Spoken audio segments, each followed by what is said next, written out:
One of these days, Vince, it's going to cut back too early from that 30-second thing, and people are going to see the dances that we do, and it's going to really turn off a lot of our customers. What's going to happen is you're going to do it to me, and I'm going to be the one that's going to look like a fool. And you just kind of gave – I wasn't actually thinking about that, but you just gave me a really good idea. Well, welcome, everybody, to another edition of Irish Breakdown Podcast. I am Vince D'Addario. That is Brian Driscoll. And we got a good one for you today, guys. We are look, it's a weekend in June. So what are we possibly going to be talking about, Brian? We are talking about recruiting and the offer, or I should say the list of recruits that are coming into town this weekend. There are some commits, there are some non-commits, there's some 23s coming in. It's been a lot of changes to this group. And that is the key. So that is where we are going to start, Brian. The list has evolved over that's a great way the last few days. So I'm going to let you take it from there, how this list has evolved and where we stand. But before I almost forgot, before we do have a super chat. This is our first, I think, super chat before the show actually started. No, Mark has done this before. Oh, okay. Yeah. Well, so Mark, you the man. Mark's my guy. Yeah, he's left a couple before the show starts. So that's called Mark. Loyalty right there. That's called that's I love it. Absolutely. Yes, no doubt. So we wanted to get that out. He says no question. Just wanted to show some love. So we're going to show it right back to you, Mark. Thank you very much. Very much. So Brian, go ahead. The floor is yours. How has this list evolved over the last few days and weeks? Yeah, and we're going to get into some Notre Dame schedule stuff too. So we're going to get some team stuff in, but we got to talk about this recruiting weekend. And it's been an interesting evolution, as you say, Vince. I think that's a nice word to use for this. You originally going to have RJ Cooper was going to be in town. He's a defensive end from Texas. I think kind of projects more as a defensive tackle or a 3 technique, a big end, 3 technique at the next level. You're supposed to have Gavin Sawchuk was on campus. He has that visit has been canceled because he committed to Oklahoma. Notre Dame canceled the RJ Cooper visit. Notre Dame also canceled a visit with KJ Winston, the safety from Maryland, D.C. area that for a long time, a lot of people thought Notre Dame was going to get him. We didn't talk about him much simply because there wasn't a lot for us to talk about. There's not a lot of film on him. Didn't talk a lot, to us from a media standpoint, our side anyway. And so you never heard a lot about him, but there was a lot of people that thought this would be one of the safeties in the class, and Notre Dame, kind of backed off that one. Xavier Bradshaw was supposed to be coming in this weekend. Notre Dame canceled that one. Ryan Baer was supposed to be coming in this weekend. That got canceled. Some of the cancellations I'm good with. Some of them I'm not so good with. Obviously, the Xavier Bradshaw one bothers me. What that says to me is Notre Dame is going to still recruit him, but it's essentially, hey, come in the fall, because by then we'll know if we have room for you or not. Yeah. Essentially is what that means. Yeah. They're treating him like an add-on. He's a plan B guy right now. Right. Is basically what it is. And hopefully he's one of those Kyron Williams type plan B guys that I've never wanted Notre Dame to miss so badly on other recruits in my life as I do right now at receiver. But I don't think that's going to happen. I think Notre Dame's in pretty good shape with several guys. So unfortunately, I don't see that happening. Hopefully it does. But a lot of the other ones were more strategic. I think Notre Dame has found the guy they want as their second back in this class. Now it's about closing. And, so I think that factored into Gavin Sawchuk as well. Obviously, RJ Cooper, they're like, look, we've got 4 D linemen in the class. We're okay with just 4 D linemen in the class. If we're going to add a 5th D lineman, it's got to be a dude, right? It's got to be an absolute dude. And so I think that's where Notre Dame is at with RJ Cooper. And so now you get down to a list, Vince, that I sent you that is, it's got like twice as many committed kids as it does actually official visitors. So there's going to be, by my count, there's going to be 7 Notre Dame commits on campus this weekend. Aiden Gabera, Darren Agu, Joey Tanona, Ty Chan, Jadarian Price, Jaden Mickey, and Amorian Walker. And I think 2 of those visits really 3 of those visits are really important. Okay. And I think I want to talk about them first, because I think sometimes when we talk about commits, it's just, he's just coming and help recruit. I think there's a little more to this than that. Now, I'm not saying any of these commits are flip candidates or thinking about decommitting. I think they're all solid.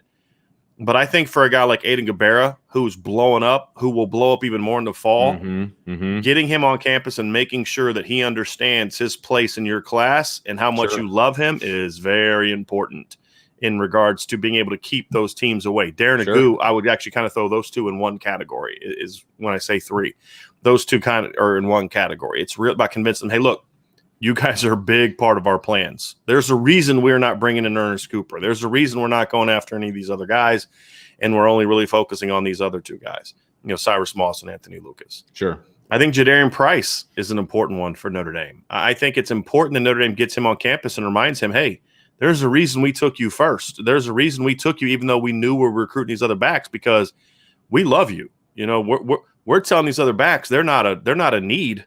We want them. They're not a need because we got you, right? Yeah. And I think that's important because, if you have to be concerned, and Jadarian Price is, from my understanding, talking to people, he's given no indication he's wavering his commitment. I want to make that very clear. No indication he's wavering in his commitment. However, it's one thing to be solid when you're the only back in the class. It's another thing to be solid when a second running back who's ranked higher than you joins the class. And so I think it's very important that Lance Taylor and Tommy Reese and the Notre Dame staff show Jadarian Price love and say, hey, look, man, us wanting Nick Singleton has nothing to do with you because we love you. We took you even when we had a chance. And this is something we have to understand as Notre Dame fans. Notre Dame took Jadarian Price when at the time it looked like they had a really good shot with all three of those running backs. Meaning if they wanted to, they could have tried to just make a run at those three, big three, and try to get two of them and been okay with just one because Notre Dame is okay with just one back in this class. But they took Jadarian Price early knowing that because in their eyes, Jadarian Price is right on that level. And on my grade, he's slightly below Gavin Sawchuk from a current grade standpoint, but I think Jadarian has a little bit more of a higher ceiling. So this is a kid that they viewed as kind of being on that level, which is why they took him at that time. It's important that he is reassured of that face-to-face. And for him, believe this is his first trip to campus. So it's definitely his first trip to campus where he's going to be a primary recruit. I don't know if he visited for like a game in 2019. I don't know that he did, Vince, but I think it's his first trip to campus. Aiden Guevara has been to campus this summer, but it was one of those self-guided tour type of visits. Right. This is going to be his chance to sit down face-to-face with Mike Elston, Marcus Freeman, Brian Kelly, and it's about solidifying those commitments. And then, of course, Amorian Walker. I think it's going to be really good for the staff to sit him down with his family, look him in the eye, and say, okay, you got Bama, you got LSU, you got all these schools coming after you. Where are you at? Where are you at with us? And I think that's going to be an interesting conversation. And this next comment is 100% Brian Driscoll's opinion and just thoughts. I don't want to make it seem – I don't want anybody going back to some other message board saying, well, Driscoll said that – no, not saying that. 100% my opinion. If I'm in Notre Dame's shoes right now and they're seeing all these schools offering him as a DB, I'm curious if they're having conversations about his thoughts on being a two-way guy or not two-way guy, but a two-way recruit, meaning we may play you at one or the other. I'm curious if that conversation is going to happen because that might give you some – if you kind of say if his heart's on defense, right? Mm-hmm. Like with Cam Hart, Notre Dame had to convince him to play receiver. He said in an interview with me back when I was at Blue and Gold Illustrated that he liked playing DB more. And then, but then they convinced him that receiver was the best place for him. Well, look where he ended up, right? Sure. Now, partly the main reason was out of need. It was need, yeah. But he made the smooth transition because that's ultimately where he wanted to play. And so I'd want to have a heart-to-heart with him. Jerry Tillery, they recruited as an offensive lineman. End of the deal, he decides he wants to go play defense, and it worked out great for Jerry, and it worked out great for Notre Dame at both positions. They were fine on the offensive line, and he turned out. And I still think Jerry Tillery would have been an even better offensive lineman than he was at defensive tackle, which says a lot considering he was a first-round draft pick at defensive tackle. And he's playing defensive tackle in the NFL. Right. Yeah. But I would want to have that conversation just to see. And I would not – you got to be careful. You can't bring it up in a way that's like, hey, we're thinking about moving you. Because then he may be like, well, I wanted to come play for you as a receiver. If you're going to move me to DB, I'm just going to go to Bama or LSU. You got to be really careful of that because you don't know where his head's at. You may want to you have to kind of bring it up in a way where you're getting him to talk about it as if in a way where you're not asking him about it. Because that may say, you know what, if you want to play defense, hey, look, we may not take a third corner in this class or a second safety in this class or whatever the case may be. And that may open up another receiver spot. So I'm just curious if that conversation is going to be had this weekend. But it is a very important weekend with a lot of these Notre Dame recruits. And because now there are only 3 non-commits on campus, you're now going to have 2 per guy. You're going to have 2 commits per uncommitted kid, which certainly does not help Notre Dame's odds of pushing for the 3 kids that are on campus, because they're 2 really big commitments, or not commitments, but 2 recruits. That was not a slip of the tongue. It was a slip of the tongue, but it wasn't giving it away. You weren't trying to give anything away. Yeah. They're not committed. It was two uncommitted players that are big time recruits, Zach Rice and CJ Williams, and then you have Ashton Craig, who I would say Notre Dame's got a pretty good chance at with a good weekend wrapping that one up. I think that could happen. It's funny when you mentioned that the recruited guy or the committed guys need more love and they need to be reminded that they're important. It reminds me of when we had a baby, but we already had kids. Mm-hmm. And so, but we had to remind them hey, I know all the attention's on the new baby, but we love you too. Right. You have to reassure them that, hey, you're still really, really important to what we're doing. And that's natural, I think. Absolutely. I think so too. And that's the not problem, but that's what you run into when you have these early commitments by some of these guys. Sometimes that luster, comes off because it certainly does from a fan standpoint. But I think too, I would rather be in that situation where you're just trying to make sure that a committed player, feels the love than I would be to try to convince a kid to join the class. Well, that's how you can lose kids, and we've seen that happen in the past. I was just going to say that has happened in the past. Well, they didn't talk to me. I didn't talk. Couldn't even return a call. They're too busy, recruiting these other guys. Well, while this other staff's calling me every single day. Yeah, and you've made it very clear that that's one of the ways that Notre Dame needed to improve. Because I remember talking to you in the past. I think they've done a much better job with that. Yeah, in the past, they not forget about the guys that already committed. Part of the reason they lost Deion Colsey last year, right? It's because the position coach wasn't right. I mean, you had Georgia calling him every day, Tennessee calling him every day, and Notre Dame's and it wasn't for Tommy Rees getting back into that mix and kind of saying, hey man, here's the deal. They wouldn't have Deion Colsey in that class. So, I mean, we've seen it even recently, but by and large, this hasn't been as big of an issue in the last, class or two. Yeah, no, absolutely. They've done a much better job of continuing to recruit those guys, which I think is really, really important. Yeah. So there's also a couple 23 recruits. Well, we need to dive into the specifics of the 2022 kids before. I mean, people want to know kind of where things are before we dive into the 2023 kids. All right, go for it. Yeah, I mean, you look first and foremost, the guy that everybody wants to talk about is Zach Rice, the offensive lineman from Virginia. Blake Fisher is going to be his host. He's going to have Ty Chan on campus this weekend. Joey Tanone is going to be on campus this weekend. You're going to, like I said, Blake Fisher is going to be hosting him. Notre Dame's going to roll out the red carpet for him.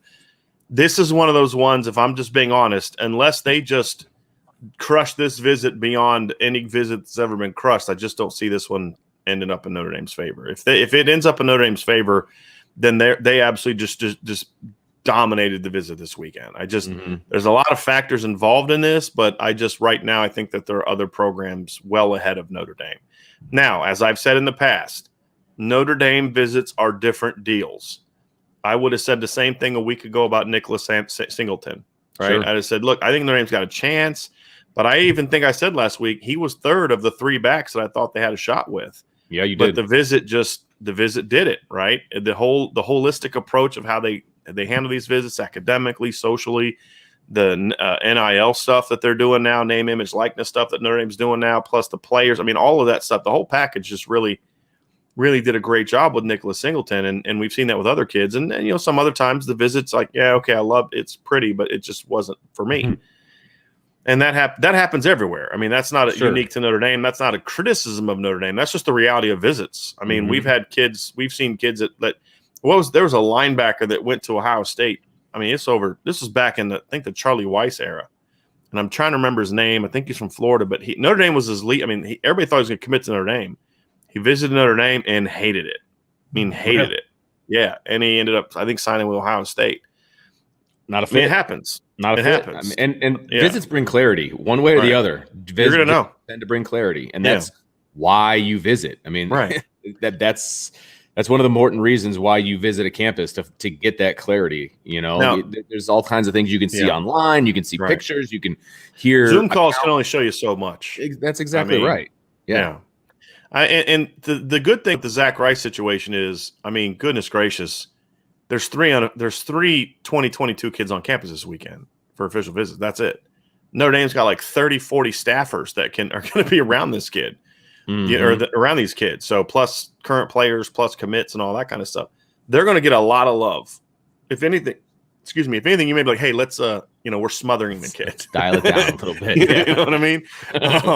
But I mean, I think that's a good thing. So they're going to get their shot, right? And that's all we've ever said. Like you need to get your shot, get your swing, get your at bat. Just, take your swings, swing for the fences and, do what you got to do. But that one I don't see as that one's is less likely. The other two, I think Notre Dame's in a much better place for. I will stick with the offensive line, Ashton Craig. Okay. So I had a conversation. Right? He's the in-state kid from Lawrenceburg, Indiana. Now they actually play a lot of Ohio teams, I believe. Looking at because he was on some like all region teams in Ohio. So I'm looking into that. It's kind of a strange situation, but he's in Indiana. He's right on the border. Like right on the border. His school is literally right on the Ohio border. Yeah. And so I was looking at I saw an all-state list last night as I was putting together his prospect profile that's on irishbreakdown.com now. And I was like, why is this dude on the same list as like all these Ohio kids? And then I'm like, oh, it's one of those. And that's the thing is Darren Agu's the same way. Darren Agu plays in Georgia, right? He plays at a high school in Georgia. Every team they played last year was from North Carolina because they're right on that border and they play in that league. So it's very interesting, but that's kind of the deal with Ashton Craig. So I did some digging last night, talked to somebody that's very, very close to the situation. He's actually up to 283 pounds right now. A lot bigger than we looked on film. And then I had a cut. Yes. And he was definitely bigger. He was like 250, 260 at most on film. Well, because you know what? Watching him on film, I don't mean to distract here, but watching him on film, he almost looked like a linebacker playing offensive line. Well, you know what he looked like, Vince, to me? He looked like a future defensive end in college that was playing offensive line. Body type-wise. Yes. I think because he was 6'5", long arms. Right. So then my concern is, okay, you added 20-some pounds in 6 months. Okay. You've just been eating like Papa John's and cheeseburgers and milkshakes and stuff like that every day. And then he sent I got a couple pictures of him in his uniform at Notre Dame during a recent visit. And then I saw another picture of him that was sent to me from last week, and it's like, no, this is good weight. Like he doesn't look much different. He just looks like he's kind of filling out really long arms, and so physically, I'm feel good about that. Notre Dame has now seen him twice this summer, which tells me that Matt Balis has had at least one opportunity, if not two opportunities, to see him and give the okay. Because what a lot of people may not know is Matt Balis has a huge role in recruiting, especially linemen. And I know for a fact Mike Elston has a lot of respect for Matt Balis. Clark Lee did as well. I mean, Clark Lee basically wouldn't take a kid unless Matt Balis had kind of give them the okay, which is good. You need to make sure that the person whose job is to know body types and know what he can do. If he doesn't think he can build a kid up, then you're going to want to be careful about adding that kid. But Matt Balis has seen this kid at least once, probably twice. So if they're taking him, it tells me that he said, yeah, we can get this kid up to 300, keep him athletic, because it's easy to get him up to 300. Sure. But it doesn't mean it's good weight, and it doesn't mean he's going to keep his athleticism and be able to move and have the conditioning you need. And so he's given the okay that, yeah, we can get him up to that weight, we can get him up there, and we can keep him in a place where his explosiveness is going to even take a jump and those type of things. So that's certainly a positive sign for me for what Notre Dame is doing with where Notre Dame is with Ashton Craig. Based on who you believe, and I'm not asking you to get into details, who you believe will end up in Notre Dame's class, getting a kid like Ashton Craig from in-state's a 3-star, but somewhat of a project, right? He's not ready to step in and start on day one, right? He's a project. I don't know if I would put him in the Joe Alt category, but I think I would. A bit of a project. I would. Okay. Yeah, I would. So that's my reference point. Do you like Notre Dame kind of sticking their neck out a little bit and going with a project guy because they have some established guys in the class or guys that they believe are going to commit and going and getting that kid? Or is this a reach because they don't think they're going to get who they need to get? Well, I think they're offering him because they're not going to get guys that they thought they were going to get. Right. I mean, that's part one. Part two is okay. Right. And now here's the thing. If you were to tell me, Brian, you talked to your source today, and your source is telling you that Notre Dame is going to come back and not lose Billy Schrouth. They're actually going to get Billy Schrouth, and they're going to get either Joe Bruner or Zach Rice, right? They're going to pull off major upsets, and they're going to add those two guys in the class. So would you still take Ashton Craig? Yeah, I would. I'd make him my fifth guy. the thing about a kid like Ashton Craig is he's got to be like your fourth lineman in the class, right? Because he does have that low floor but a high ceiling, just like Joe Alt. I said last year, it's the same kind of thing.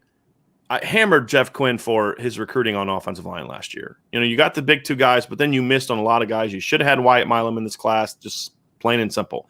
But it's kind of like running back. I was critical of Lance Taylor for how they handled the Will Shipley recruitment, but they bounced back and got two good players.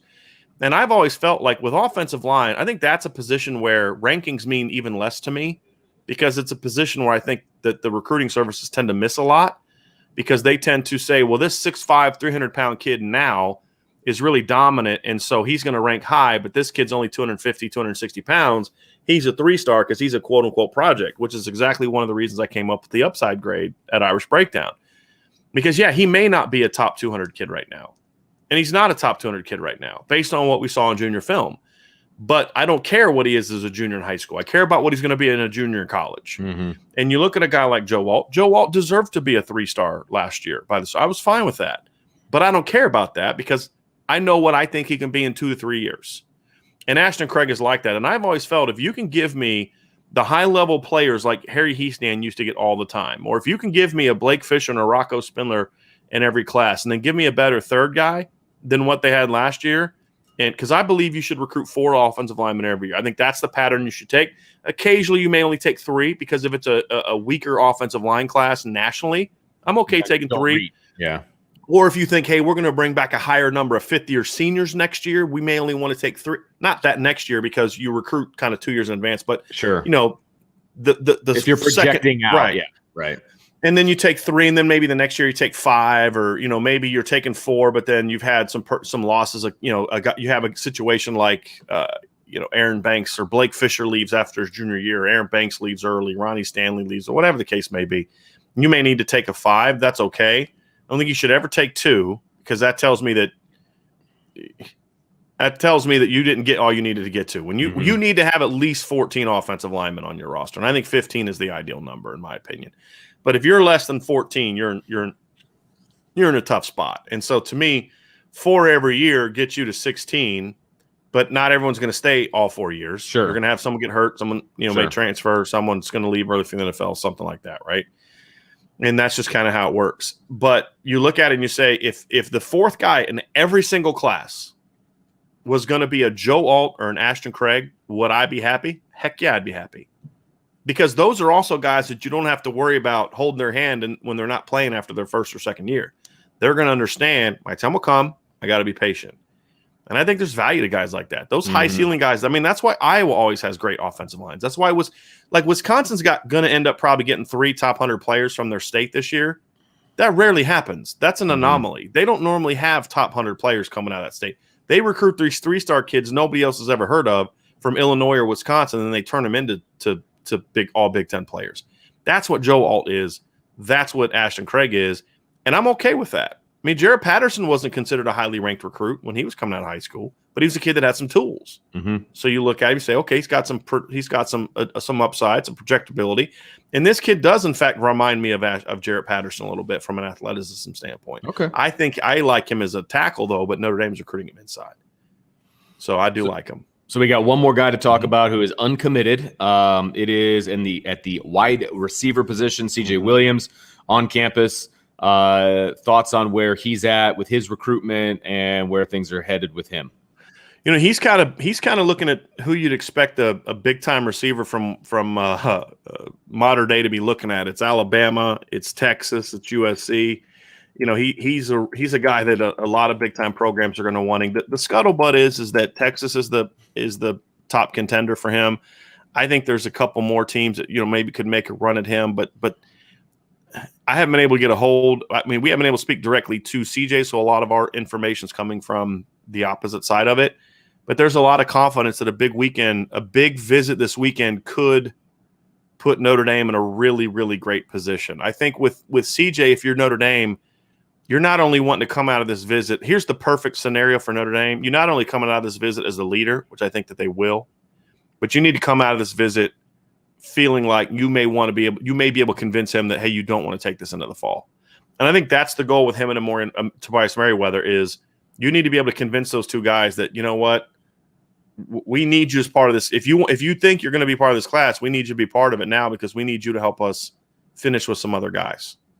I think that's the angle. We need to know because, look, we lost 4 guys this offseason. We can't afford to come up short. We need to know. Which is true.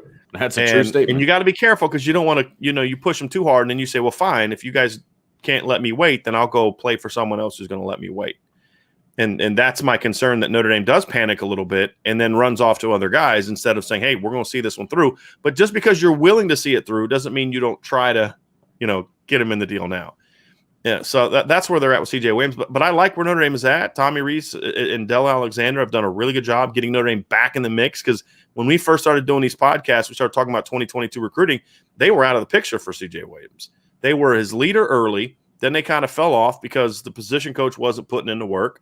But lately, he's been putting in the work, and that's a positive, right? So if I'm going to rip him for when he's not putting in the work, we need to praise him for when he does put in the work, because CJ has said in multiple interviews and has not shied away publicly of the fact that it's Tommy Rees and Del Alexander are the ones talking to him. So that's a positive. Now it's about, closing the deal. That's going to be the key. And again, he's another kid that I think because he's from modern day, from everything I've heard, CJ's a really nice, respectful kid. So this isn't about him per se. It's more about the nature of being at a program like Mater Dei is you're used to big time, right? And you've gone to Texas, and you and I both know Texas rolls out the red carpet for recruits, man. I mean, it's a show. It's good that there's fewer kids on campus for him and Zach Rice because of that. Because now you're not going to do the fluffy BS stuff. Notre Dame's not going to literally have a roll out a red carpet like other programs do. I mean, literally, there are some programs that have literally rolled out a red carpet for these kids. And then you wonder why these kids get big heads and don't know why they're not playing as freshmen. But anyway, I think if they can just show him, just really just blow him away this weekend, I think they could come out of this as this leader and hopefully be in a position where maybe they could add him to the class. I'm not predicting that he's going to commit to Notre Dame this weekend or in the weeks that follow. I'm just saying that's the goal. And I think Notre Dame is in a good enough place heading into the visit where if things go well, they could make it to where even if they don't get him right now, they're going to be tough to beat moving forward. That's where they're at with that one. So those are the 3 guys that are on campus that are uncommitted in the 22 class. There are also a couple kids on campus from the 23 class, right, Brian? We've got a wide receiver named Carnell Tate and a defensive end named Brennan Vernon. Tell us about those 2 guys and kind of where things are with them. Obviously, these aren't official visits. These are on your own dime visits. And how much love do they get on these types of visits? What's funny is, Vince, it's like a couple weeks ago. This is why I say, and we were kind of having some fun with it yesterday, but this is why I say let it play out, right? 2 weeks ago, everybody was panicking about Carnell Tate in Ohio State because of crystal balls and all this other kind of stuff. And what did I say? Let it play out, right? Let's he's going to be back in Notre Dame. Let's let it play out. Well, now he's going to make his 3rd visit in June to Notre Dame, and now everyone's assuming he's going to commit to Notre Dame. Now I got to kind of pump the brakes in that direction, say, let it play out. All right. But I do think this is a big weekend for Notre Dame and Carnell Tate. I think this is the weekend where you could get it back to where, like, look, you went on all these visits, you did all these things, but look, Carnell, you know where home is, right? Like you know where home is. You know where you need to be. Carnell's a very smart kid. I mean, even for a young kid, he's a very intellectual kid, very intelligent kid. Academics are going to be important to him. His family, it's going to be important to his family. Those kind of things. So, when I look at it, this is a weekend where you've got to be able to say, okay, leave no. It's like when I think of weekends like this, I think of that scene from Remember the Titans, right? Okay. And what was the other guy's name? The defensive coordinator. What was his name? It's Coach Boone was the head coach, right? But the defensive coordinator goes, Herman, run it up. Leave no doubt. Run it up. That's the thing with Carnell Tate this weekend is leave no doubt, right? Like this is where you got to be. Right. This is the vision for you. This is who you are going to be at Notre Dame. This is why we need you. Because if you can get him in the class in 2023, what kind of flexibility does that give you when it comes to developing your roster in 2022? Right. How about that? Right. So I think that would be a great way to start. He's also a highly ranked kid. And anytime you can start your class off with a kid like that, it would be huge. I'm not saying he's going to commit. But what I am saying is this weekend could lead to that if you knock it out of the park. And again, a kid who's going to IMG doesn't make 3 visits to South Bend in 1 month and then bring his family back for the third one. If this isn't more than just a normal, I want to see it. Like a lot of these 2023 visits, it's just like, look, they're not going to get most of these kids because they've brought in, if they get all the kids they're bringing in 2023, they're going to have the best recruiting class in the history of college football, right? I mean, that's the kind of talent they've been bringing on campus this summer, sure. Right? A slight exaggeration there, but you get my point. They're not going to get all those guys because they would sign 7 corners, right?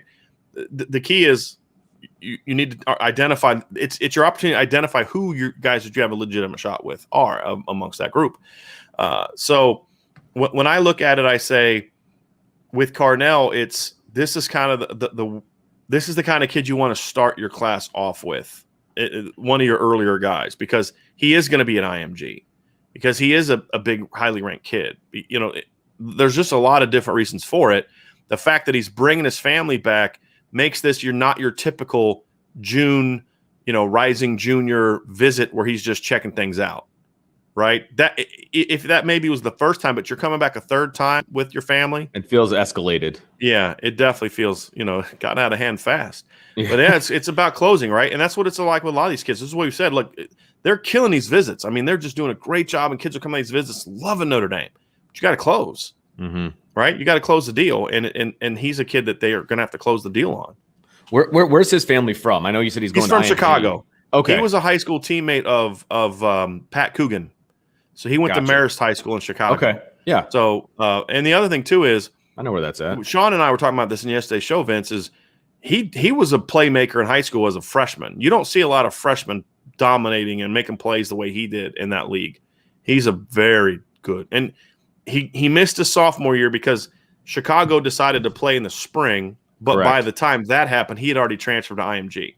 Okay, and so he didn't get a chance, because they canceled the fall season, and then by the time he didn't transfer to IMG for the 2020 season, he transferred after the season, and then by the time he transferred, that's when the season started. Very aware. They like shrunk down all the spring, and they were going into June.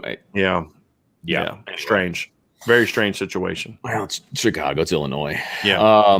So, yeah, we were supposed to play a Chicago team. We had to cancel. So, very, very aware of that situation. But, okay. So he's obviously a take for you. Like, you are a big fan of his. Okay. Yeah. Okay. He's a gap closer. There's no. Okay. Now, again, that's based off freshman film. Freshman film. He doesn't have sophomore film. You don't see me get excited about freshman film. Yeah, right. Right? I mean, that's how good that kid is. And we saw some practice video of him as a sophomore where it was like, he got better. Okay. But, there's some projection there. But even based off freshman film, assuming he does just normal development from freshman to senior. Yeah. Right? Yeah, for sure. I mean, he doesn't even have to get a whole lot better to still be a take. Gotcha. Okay. The question is he's going to have to still continue to improve to still be a gap closer. But he doesn't have to improve much to still be a take, even as a senior. Like, if you just took what he did as a freshman and he repeated it as a junior and a senior, to me, he's still a take. Got it. That's how good he was as a freshman. But he's now your third receiver. But if he makes normal progression, junior to senior progression, he's going to be a big time guy. Yeah. Gotcha. No question. So the other 23 on campus defensive end, Brennan Vernon, where is he for you, and what are you hearing about him? So I not until really yesterday did I really get any intel on him. I've only been able to react to what other people are saying, right? So that's why I've been a little hesitant to talk about it, because I don't want to just go take what everybody else is reporting and, hey, let's talk about it at Irish Breakdown. When people bring it up, I'll acknowledge it, but I don't want to dive into it. But I was able to get some intel last night, and there's concern at Ohio State about this one. And Ohio State people are usually, how do I say this? They don't think they're going to lose a kid until the kid signs or commits somewhere else. They definitely don't think they're going to lose in-state kids that they want. Sure. They're already starting the whole, well, we're not sure if, we're not Ohio sure if we State, really even want them. Yeah. Yeah. So when they start doing that, you're like, they're worried. And so there's some, reach out to some Ohio State sources, and there's legitimate concern at Ohio State that he's fallen in love with Notre Dame. Like not just likes him, but like he's fallen in love with Notre Dame. There's a lot of optimism on the Notre Dame side of things that he's fallen in love with Notre Dame. And now you get him on campus this weekend. I believe this is his second visit this summer to Notre Dame, which is, again, you're talking about a kid from Mentor, Ohio. And I know we have some people from Ohio on the show. Mentor is a pipeline to Ohio State. I mean, pipeline. If you want a kid from Mentor, you're going to get the kid from Mentor. That's just, I grew up in Ohio. Or mentor? Mentor. Mentor. I'm sorry. Well, no, I've never heard of it. Yeah, Mentor. I was just clarifying. Yeah. I'm just curious. And actually, when I was in middle school, we played against Mentor Lake Catholic in the playoff when I was at Bath. Okay. But this is the public school there. Big time program. I remember when Urban Meyer was at Bowling Green, Mentor brought their whole football team to the Bowling Green camp and just kind of had a camp over there. You know what I mean? Yep. And this is a big time program. And so to be able to be in a place like this with a kid from Mentor is impressive. And Mike Elson and Marcus Freeman are just doing a tremendous job. And I love the fact that Marcus Freeman he's walking into his home state like, that meme of Vince McMahon coming down the aisle on Twitter where he's like, that's Marcus Freeman walking into the state of Ohio. Love that. Love that. Now he's got to close, right? He's got to close. But if you don't have that confidence, then you're not going to close. You're not going to have any shot to close. You're never going to get to the closing part. But we had a question, Vince. I had somebody ask me on a private message on DM. Okay. And I said, look, if there's 2023 kids you want us to talk about and you want me to look at, he said, hey, could we watch some film of this kid? Okay. And so I saw him at a camp, and he was kind of weird looking, like athletically. He's kind of got that like weird, like a weird gallop, and he didn't necessarily blow me away. He's huge. He's got long arms. He's got really good straight line speed. And he's got a really nice burst, but he had this really weird gallop. So I was like, I need to see this kid's film. So, I've seen the film. I like the film, but I want to show it to everybody else so we can kind of talk about like who this kid is. So it's not like this is unexpected. I like it. Yeah.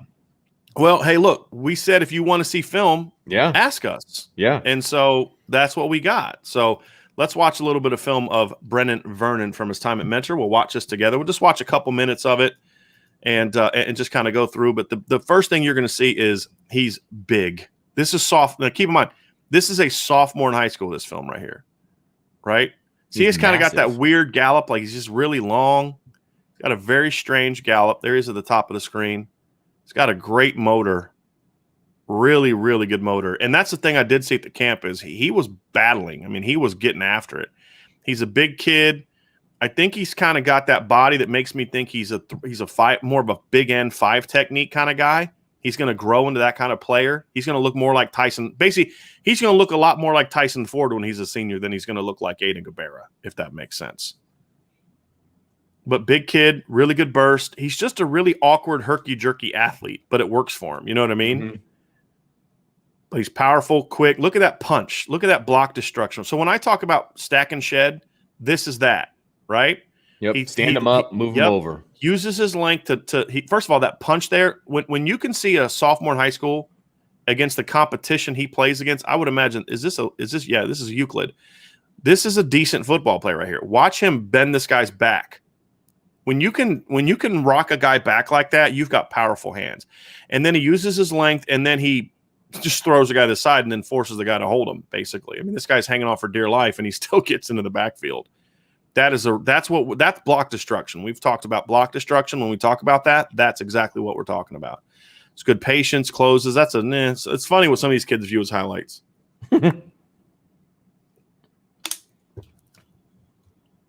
Some hustle. See what I'm saying? Like that weird running style. He's got that weird gait. Yeah. It's kind of like goes on his shoulder. No one can see what I'm doing. You can see what I'm doing.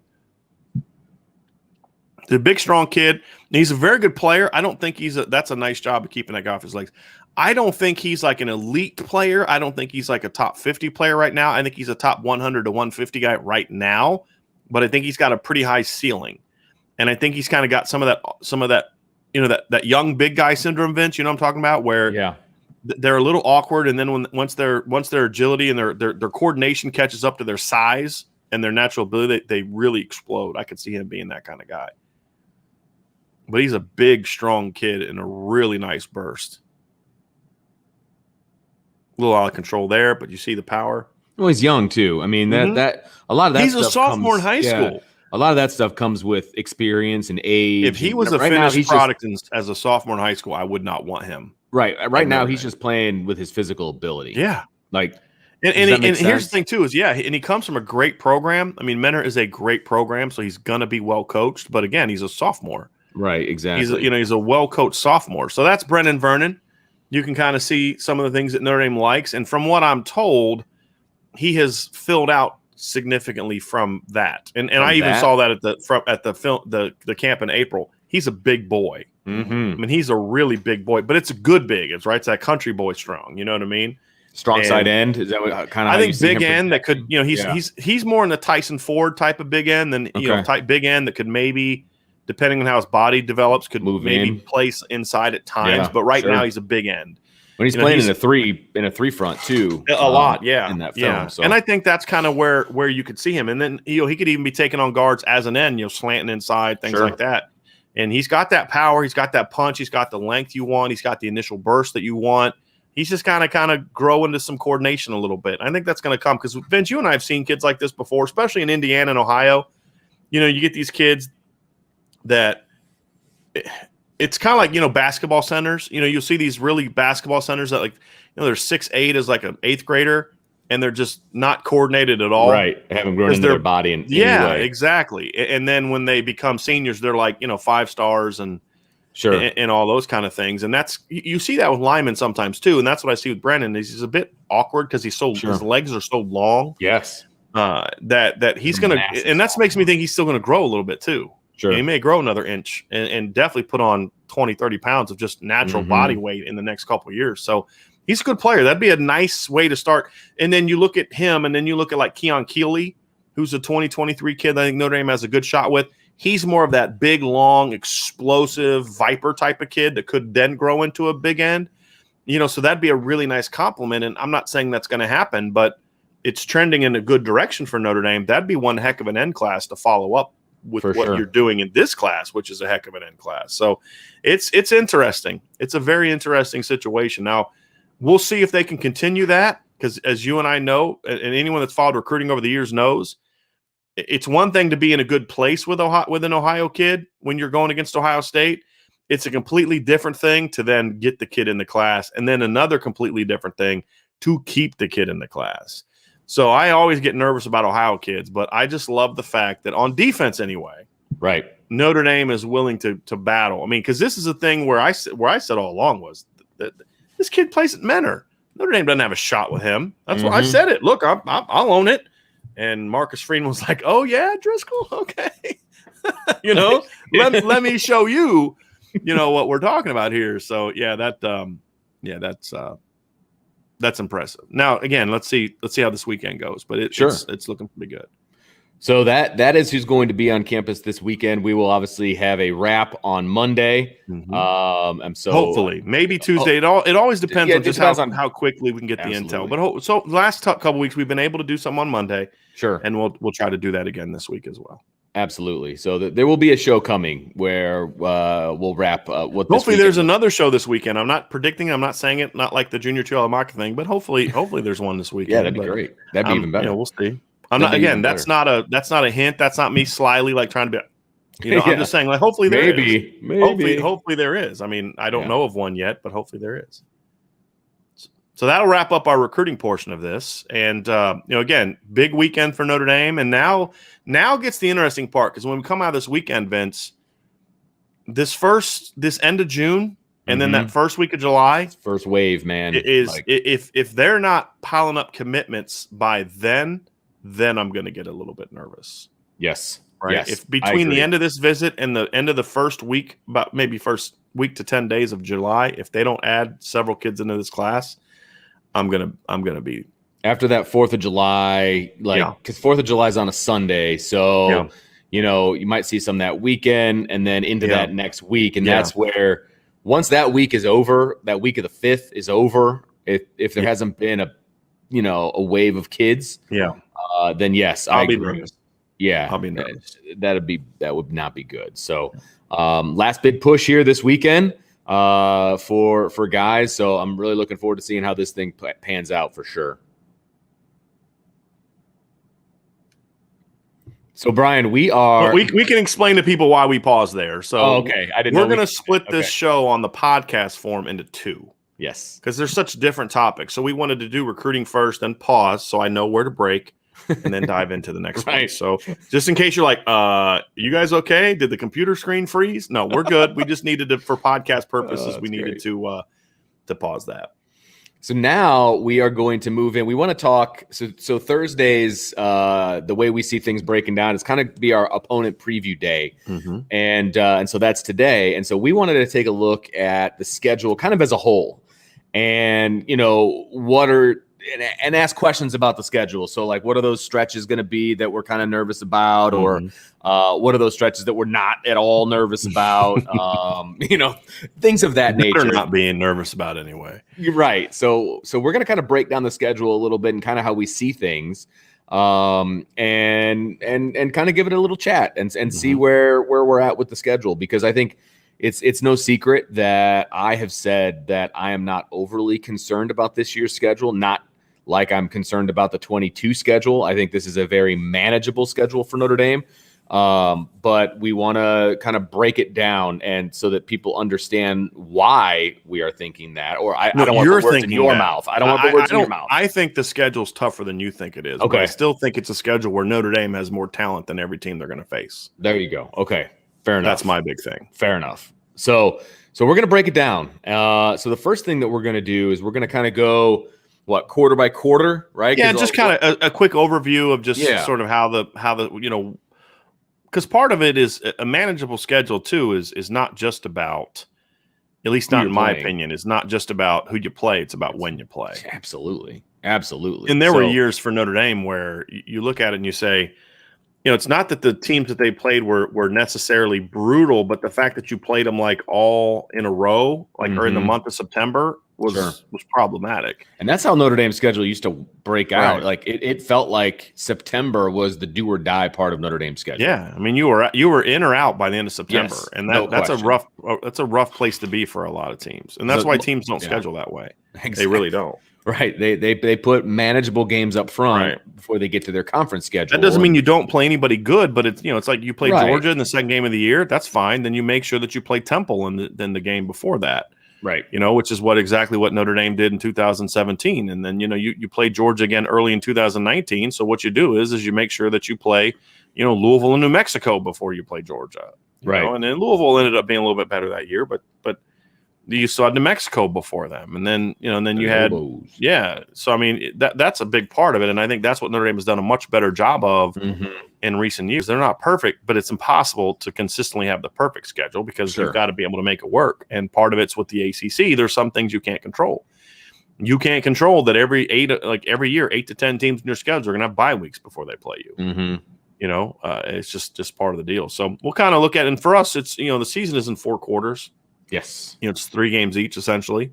And then you hope that gets you into the postseason with a chance to play for a championship. But, you look at quarter 1, it's Florida State, Toledo, and Purdue. I think that's a really good start to the season. I agree. Because I think you're getting a road test to start the season off with, which I normally don't like. But in this case, I do think that Florida State's a very beatable team. I think it's also a team that you're still gonna learn a lot about your team. Sure. Like that's a game. There's no excuse for Notre Dame to lose that game. There's no Florida State athletes. They don't have the athletes they had 5 years ago. They just don't.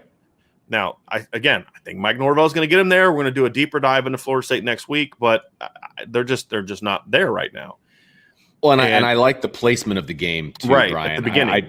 Your camp focus is going to be on Florida State. Correct. But they are athletic enough to test you, Vince. Sure. Well, no question. No question. They fall short in a lot of areas. Again, you guys, you're going to dive deeper into it, but I'll get my 2 cents in because I won't be here for that.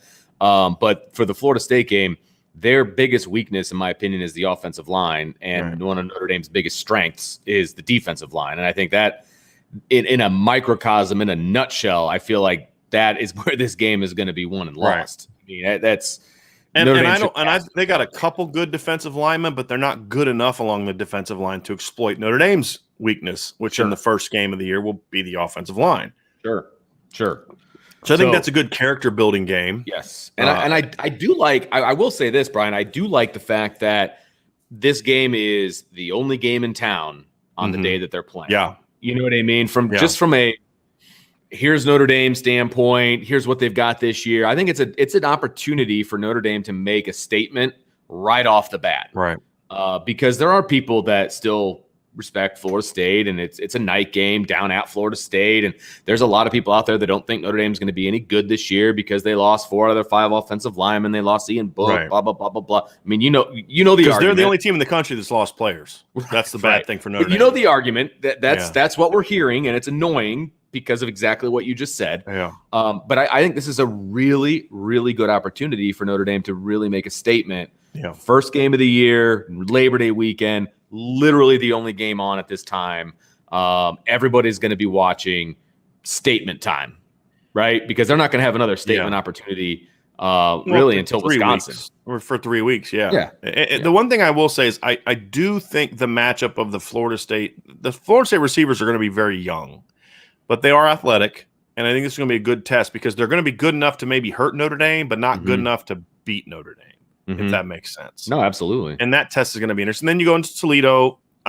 Somebody, and I didn't hear this because I don't listen to his show, but somebody told me Colin Cowherd predicted that Toledo was going to beat Notre Dame. Is that true? Does anybody listen to that guy? Cowherd is a famous Notre Dame hater, so I'm not. Yeah. Well, he likes Brian Kelly a lot. He likes, sure, but he's taken some. I don't think hot takes. Can I correct you on that one? Number one, his whole thing is hot takes. That's his show, and honestly, you're not going to have the audience he has if you're not doing hot takes. Right. That's just it is what it is, and it's.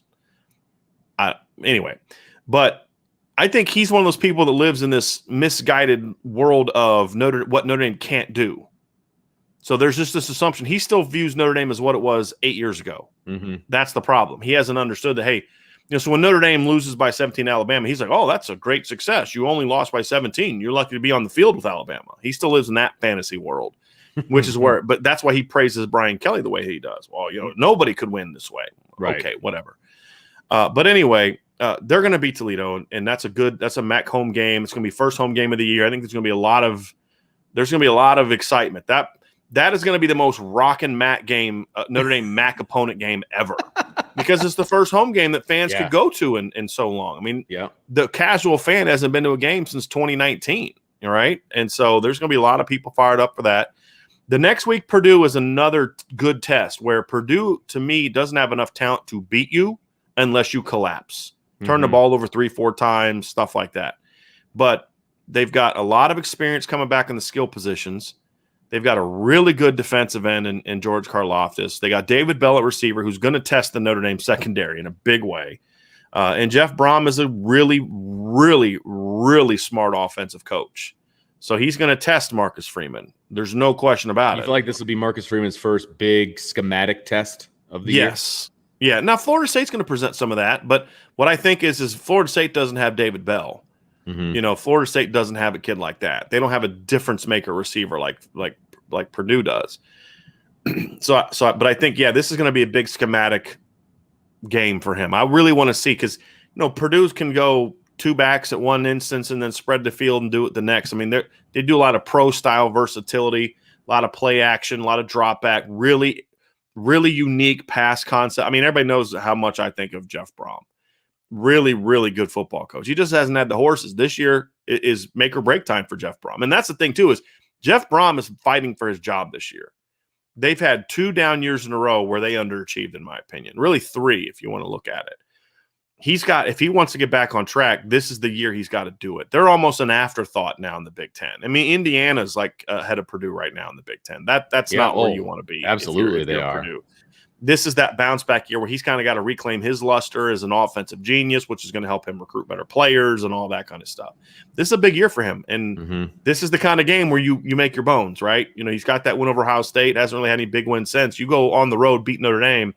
That's so this could be this is a game I'm a little bit more concerned about than I should be based on what they are on paper. But this is also a statement opportunity for Notre Dame to go out and say, hey, this is a talented Big Ten team. There's going to be several all Big Ten players in this team. You smack them at home, you're feeling really good going into that next week's game. And that's quarter 2 for me is the make or break stretch for Notre Dame. Well, and it opens up with the Shamrock Series game in Chicago against Wisconsin. Read off that 3-game schedule. Okay. I mean that's the thing. It's like, It's a neutral game against Wisconsin. And it's technically Wisconsin's home game. They're favored to lose right now. I think it's absurd, but whatever. Very true.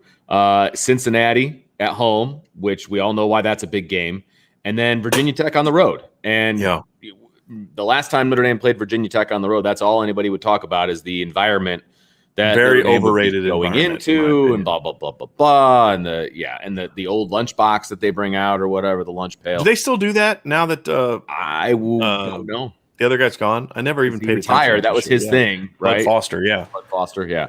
I don't know. I would think that they probably still do. It's probably a tradition, for them. But either way, it's Virginia Tech has some weapons, and going on the road, especially after two big games. I mean, look, maybe a few years ago we don't say that Cincinnati at home is a big game. It's a big game. It is now. It's a big game for a multitude of reasons. Not only the football that's going to be played on the field, but also all the storylines of Marcus Freeman and Coach Mickens. And it was a great chance for the group of 6 or group of 5 or whatever they call it to Coach strike Denbrock. a block. Coach Denbrock being over there on the Cincinnati side. Michael Young, is he still over there? Yeah, he is. Yeah. So I mean, there's no shortage of storylines. No shortage of storylines. Brian Kelly, obviously, Brian Kelly's deal and all that kind of stuff. Yeah. And then the Virginia Tech game too concerns me, and we'll get a little bit more into that. But that stretch right there, Vince, scares me a lot because Virginia and here's part of the reason why. You've got some coaches on this schedule that are sort of fighting for their lives, essentially. And Justin Fuente at Virginia Tech is another one. You beat Notre Dame at home, that's a job saver, in my opinion. Sure. Same with Clay Helton. Clay Helton kind of somewhat got a little bit of a grace period last year, but there's still a lot of people that are just waiting on him to fail. Absolutely. You got to come to Notre Dame. You pull off an upset there. Again, that's a job saver. I think there's several games like that. There's also some games where you've got coaches that are now going in like their 3rd and 4th year of the program where this is your chance to kind of, really get that big win. And that's kind of that's what quarter 3 is about. Quarter 3 is another one. You've got the USC game, which is a job saver. And then you look at the North Carolina game. That's a break down the barrier. We're now arrived moment for North Carolina that they desperately want and need. They've had some close battles, right? They battled Clemson 2 years ago. They were somewhat competitive against Notre Dame last year. I mean, had a lead on Notre Dame, in the first quarter. And they've had some of those, battled Texas A&M despite not having most of their best players. They hung with Texas A&M. This is the kind of game they need to kind of kick down that wall and say we've arrived. And that concerns me. They're going to be fired up for that game. They're absolutely going to be fired up. And going into the season, obviously, they lost their 2, top running backs. They lost 2 pretty solid wide receivers. Yeah. And so, is it going to best? They lost Chaz Surratt on defense, who had like 1 million tackles the last 2 years. And so they're going to be now at this point in the season, they will have answered some of those questions. Yes. But, I'm just saying North Carolina in general has to answer the questions of, okay, was it these guys? Was it the system? Was it Mac Brown? Right. So like I said, some of those will be answered. Yeah. But it's still going to be a big game. I would have much rather have played North Carolina earlier in the year. If I was doing the schedule perfectly, I would have much rather wanted to play them early in the year. Because like you said, Vince, they're not going to have 6 or 7 games under their belt now. Right. And they're going to be a little bit more tested. I'm actually pulling their schedule up now. They have a bye week before they play Notre Dame. But before that, they have 7 games. They play at Virginia Tech. They play home against Virginia, at Georgia Tech, home against Duke, home against Florida State, and home against Miami. Then they have a bye week before they play Notre Dame. They're going to be battle tested. They're going to have plenty of experience to kind of say, hey, they may even have a loss or two, but those losses are going to serve to kind of, it's going to make them a more – that's a game that concerns me. It really does. Sure. You say, well, Notre Dame beat them last year. Then you worry about, okay, does Notre Dame kind of look at them a little? Them. Yeah. And so there's a lot on that game. But again, like I said, North Carolina is going to come into that game really confident and really looking to score that big upset win. And that's what Cincinnati's going to be trying to do. That's what I'm saying. There's these teams that have this opportunity to kind of make your program. There's coaches it's not just we beat Notre Dame. It puts them saying, like you said, we've arrived. Like it puts them on another level. It's not just this beat Notre Dame in a like when Tulsa beat Notre Dame, for example. You know what I mean? Like that was they shouldn't have won, but they beat Notre Dame. But that doesn't mean Tulsa has arrived as a team. Because that wasn't a very good Notre Dame team, too. right? This is a Notre Dame team that is a preseason top 10-ish kind of team, playoff team, and all that, and that's that moment. And and also, Notre Dame hasn't lost a home game since 2017, right? Yeah, that's right. But other than early that year when they played Miami and NC State, let's be honest, Notre Dame hasn't played a lot of really good teams at home. Mm-hmm. They just haven't. I mean, most of their wins over ranked opponents have been on neutral fields or on the road. They just haven't played a lot of good teams at home. That's going to change this year. I mean, I think Purdue's a decent challenge. Cincinnati's a preseason top 10 team. North Carolina's a borderline preseason top 10 team. Some people have them as a preseason top 10 team. USC. So if they're going to keep that undefeated at home streak going, they're going to have to earn it this year because there's some good teams. And like I said, those hungry teams that can. And it's not just beating Notre Dame, but it's beating Notre Dame at Notre Dame. Sure. I mean, there's no other better way to do it than that. And if you're Notre Dame, you've got to be prepared for that. We always get annoyed of the whole comment. Well, every game's Notre Dame's Super Bowl. This year, it's more true than ever because it's. I don't care if it's Toledo's Super Bowl. I don't. Right. They're going to kill Toledo. Right. What I care about is that it's Cincinnati's Super Bowl because Cincinnati has some dudes on that field. Now, should Notre Dame beat Cincinnati? Absolutely, they should beat Cincinnati. But is Cincinnati dangerous enough to where if Notre Dame doesn't bring at least their B-plus game that they can beat Notre Dame? Absolutely. USC can do that. North Carolina can do that. And that's why quarter 2 is the make or break period. Quarter 3 is going to be the defining period for Notre Dame. If they get through if they get through the first 2 quarters with 1 loss, quarter 3 is when you establish yourself as a playoff team because of you got USC and North Carolina. Right. If you come out of quarter 2 undefeated, you got to hold serve those first 2 games at home of quarter 3. Yes. You do that, and to me, I don't see Notre Dame losing a game. If they're good enough to weather those 2 storms, when you get into quarter 4, I mean, there's a couple games that concern me, but like if you're good enough to get through those games 8-0. I don't see them losing another game. Well, and I do like the fact that quarter 3 is at home. Yeah, I mean, all 3 of those games are at home. You know what I mean? And all of their quote unquote tough games, in my personal opinion, are at home. So except for one, they get that opportunity. Well, you're right, Wisconsin. It's Wisconsin, but it's not a road. But game. it's not a road game right, either. Exactly, they're playing in Chicago. Okay, right. I do like how the schedule sets up in that regard, but you're right. USC, North Carolina, that's a tough back-to-back. Now there's a bye in there as well, which could potentially be helpful, a chance to get healthy and all that. It's right between quarter 2 and quarter 3, which is huge. Yeah, huge. I love that. So and look, we're not talking about Navy, but Navy has taken a step back. Big time. They're not the Navy of 3 years ago, for example.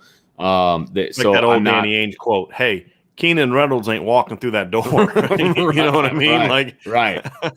That's exactly right. And so does Navy present unique challenges to Notre Dame? Of course they do. But again, that game's at home. I like Notre Dame's chances. Marcus Freeman has faced this kind of offense recently. When they played Army recently, like they so he's seen it. Sure. So and plus you have a staff filled with coaches who have seen it. Although not a lot. I mean, really, the only defensive coach that for sure has played against Navy as a full-time assistant is Mike Elston.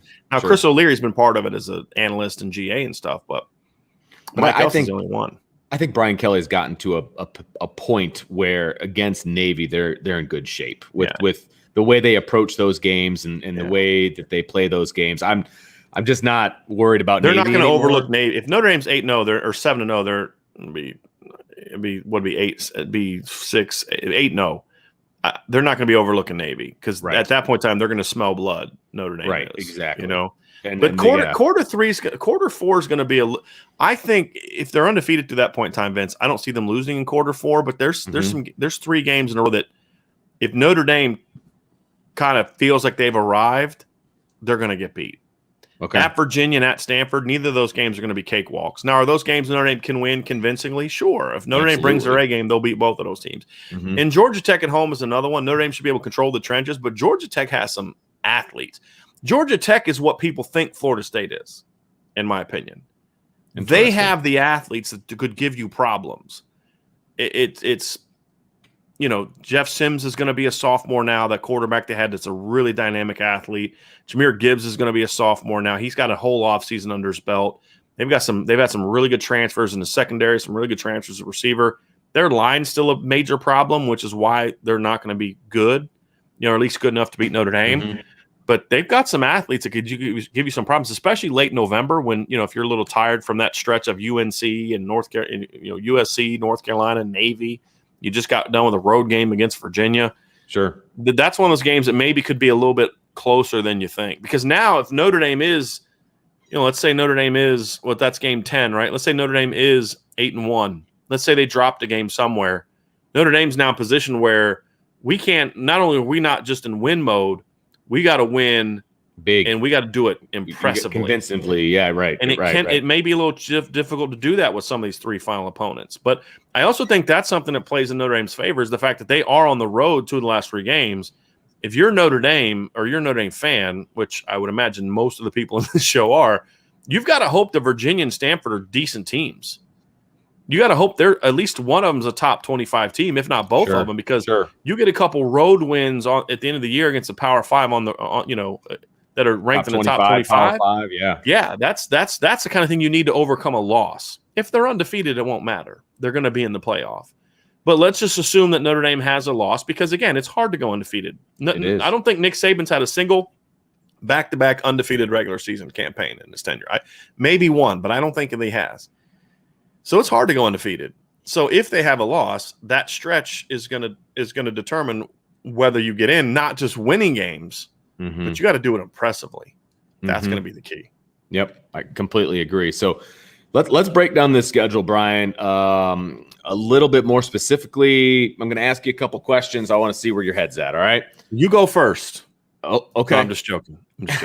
All right, so easiest wins on the schedule. You can pick a couple if you want. However you want to do it, easy wins. I mean, games that are just they have to not only be wins, but they have to be blowout wins. I mean, Toledo's there, Navy's there, and to me, Purdue is there. Okay. I think those are the teams where you got to handle your business. And I would like to put Georgia Tech in that category too, because I just got done talking about the athletes and all that. You did. But Notre Dame should absolutely dominate them in the trenches. And if Notre Dame is as good as we think they're going to be, a B to B plus game from Notre Dame is going to look a lot like it did last year. 31-13. If you bring your A game, that's a game you should win running away. They're just athletic enough, if we're being objective, to scare me. But if we're also being honest, that's a game that should be a convincing win for Notre Dame. So I agree with everything you just said, although I would maybe I'm being silly, but I would love to add Stanford to that mix. I feel like Notre Dame's had Stanford's number the past few years. Maybe they have a bounce back year this year, and I know it's on the road, but I feel here's what makes last year so hard, man. Stanford actually looked good last year. Yeah. They went 4-2, won their last 4 games, but it's like they only played 6 flipping games. Right. And they beat Cal, Washington, Oregon State, and UCLA on the road, and all of them were close. They beat Cal by a point. They beat Washington by 5. They beat Oregon State by 3, and they beat UCLA by 1. Yeah. I don't know how good any of those Pac-12 teams are. Exactly. Because they just played each other. And I feel like Notre Dame's not losing to Stanford anytime soon. Right. And I also feel like, depending on how the first 11 games of the season goes, that is Notre Dame's final game of the regular season, right? So that's their last chance to make a statement before anything is picked for the offseason or for the postseason, right? So I just feel like if Notre Dame's in a good position going into that game, they're going to make a statement. Yeah. I just really feel that way. I maybe they don't belong under the easy win category, but I feel like at the end of the day, it might end up being that way. I don't know what to expect from the Pac-12 because you look at like Oregon and I think Oregon and Colorado were the only 2 Pac-12 teams that played in a bowl game last year, I believe. Yeah. And Iowa State beat Oregon 34-17, and Texas beat Colorado 55-23. Oof. So those were 2 of the better teams in the Big 12 last year. You know, and so it's like I don't really know what to expect from that league. And the thing that hurt Stanford too is Stanford lost some guys. Losing Davis Mills at quarterback really was a blow for them because they have not recruited that position well. I am not worried about losing to Jack West if I'm Notre Dame, but I really like Austin Jones at running back. They losing Semi Fahoku, who went to the NFL. That was a blow, but they got Michael Wilson coming back. They've got Elijah Higgins coming back. Their line was better last year, but again, better against Pac-12 defenses. Right. That's exactly my thing. It's like I just don't know what to expect from them. But the last time that Notre Dame and Stanford played each other, there was a huge talent difference. And that was the thing is that's how I feel too. Back when they were battling early in their tenures, the talent difference wasn't that great except at quarterback. But Stanford was just a well-coached team, and Notre Dame wasn't. The last few times they've played, Stanford's still been a well-coached team, but the talent difference has been enormous. Sure. Because Notre Dame has made a big jump, and Stanford has significantly fallen down. I mean, it's a combination of both. It's like, it was always like here talent-wise, but Stanford was here coaching-wise. Now it's like here talent-wise and here coaching-wise. Both favor Notre Dame now. Right. Because – right. So, I'm kind of with you, Vince, but I'm with you. I could see that one being that way. But I just feel like rival on the road late in the year. Sure. Oh, I get it. And again, it's just the unknown of what the Pac-12 is because of last year. We didn't see them at all against non-Pac-12 teams. We saw very, very little. And the only times we did see them, they got obliterated. Right. I mean, they weren't even competitive games. So it's it's interesting. It's I'm trying to look at the schedule from last year to see if there are any other Pac-12 teams that played in bowl games, and I really don't think that there were. So I mean, it was. I just don't know what to think about them, Vince. I'm not trying to be dodgy, but it's just no. Part of me wants to say, hey, it's a rival. It's all that, sure. And I'm trying to kind of hedge my bet and push back on what you're saying. But then I started actually thinking about what we saw from that conference. Like, no, that was the only 2 bowl games that they played, and they got destroyed in both of them. Yeah, I'm just trying to give Stanford respect, but having a hard time doing it. It's difficult. Yes, I agree. Difficult. I agree. Things have just gone south at Stanford from a football standpoint, and maybe if there was a different staff in there, but I feel like Brian Kelly has Coach Shaw's number at the moment. At the moment, just on so many different levels. So that's why I picked them. So we'll see what happens. How about their toughest game? Just individual game, toughest game. What do you think? I've been so back and forth on this, Vince. I mean, honestly, if you asked me yesterday, I'd say one thing, and you ask me today, I'll say a different, and tomorrow I'll say a different one. But I think at the end of the day, it comes down to Wisconsin and Cincinnati for me as the 2 toughest opponents. Just because I think the Wisconsin one, they can. That's the one team on the schedule that can match Notre Dame's physicality. Okay, and if the offensive line, and part of it is because I just have some concerns about the offensive line. If we see the offensive line catching again, those type of things, and it's early enough in the year where they won't be quite as tested as you'd like after, or at least experienced. I mean, not tested, experienced. I think that's a game that's going to be competitive, but then I start thinking about, but their skill on offense just doesn't scare me at all.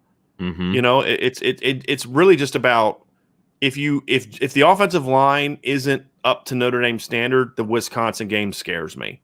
It does. If Notre Dame's offensive line is at least just good, they're going to beat Wisconsin and probably beat them soundly, like 10, 14 points. Yeah, right. Then I start talking about Cincinnati and USC. And the reason I say USC is because USC doesn't necessarily have the best roster, but they do have some skill. They got a very good quarterback. I think he's overrated, but again, he runs that system very well. He's overrated from an NFL draft standpoint, in my opinion, but he's a very good college quarterback that runs that system. And they've got playmakers that can hurt you. And it's a rivalry game. I mean, Notre Dame had way better talent in USC in 2019, and USC almost beat them. They had way better talent in USC in 2018, and USC had a lead, right, for a while. It was like 10-0 for a minute there. Right. So rivalry games, I've always said, with rivalry games, you kind of got to throw the record out the window. So I think that's my battle for those 3. Is I'd probably go with. He's still not 100% sure. I'll probably have to pick Cincinnati for right now. Okay, I'm going to go with North Carolina, and not that I don't disagree with everything you're saying, but I just want to be a little bit different on this one. I just that's definitely different.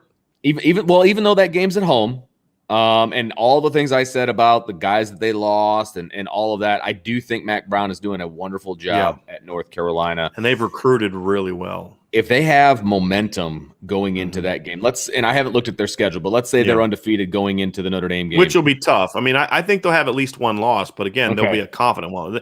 They play at Virginia Tech, home against Georgia State, home against Virginia, at Georgia Tech, home against Duke, home against Florida State, home against Miami. So let's just say between Miami, at Georgia Tech, and at Virginia Tech, they lose one. Right? Even as a one-loss team, 6-1. They're going to be ranked coming in. Top 15-20. Absolutely. Sure. And so if they have things going in the right direction at that time of the season, I think they could be a scary team. And what I've always said about the teams that worry you most is upsets, Vince. And this is why I hesitate to put Wisconsin in that top list. I'm more concerned about teams that can score. Sure. Right? And North Carolina can score. North Carolina can score. Yeah. Yeah. And look, Notre Dame did not do well against North Carolina's defense last year. They did not. They did not move the ball on North Carolina's defense like they should have. So if North Carolina's offense just plays a good game this year, they're going to score 28 to 35 points. Sure. And, now all of a sudden Notre Dame's 30 to 31 to 33 that they average is a little bit more concerning than it was.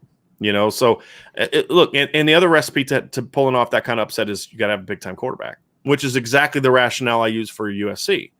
And I would argue that Sam Howell is every bit as good, if not better, than Keaton Slovis is. I would say better. I don't think he's got the weapons that Keaton has. I agree with that as well. There's no Drake London in North Carolina. I think Keaton Slovis is a product, a little bit of the offensive system that he's in. And look, his Sam position Howell coach is to a threw degree for over as well. 5,000 yards in college. Correct. And didn't get drafted.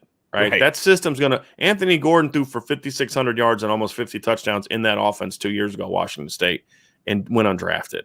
Right. You're going to put up numbers. Sure. And that's the thing is, I think a lot of that is just way too much hype. Sure. Way too much hype. So I would take Sam Howell over Keaton Slovis. Yes. I would. And so now, can I say one thing about your pick, Vince? Yeah.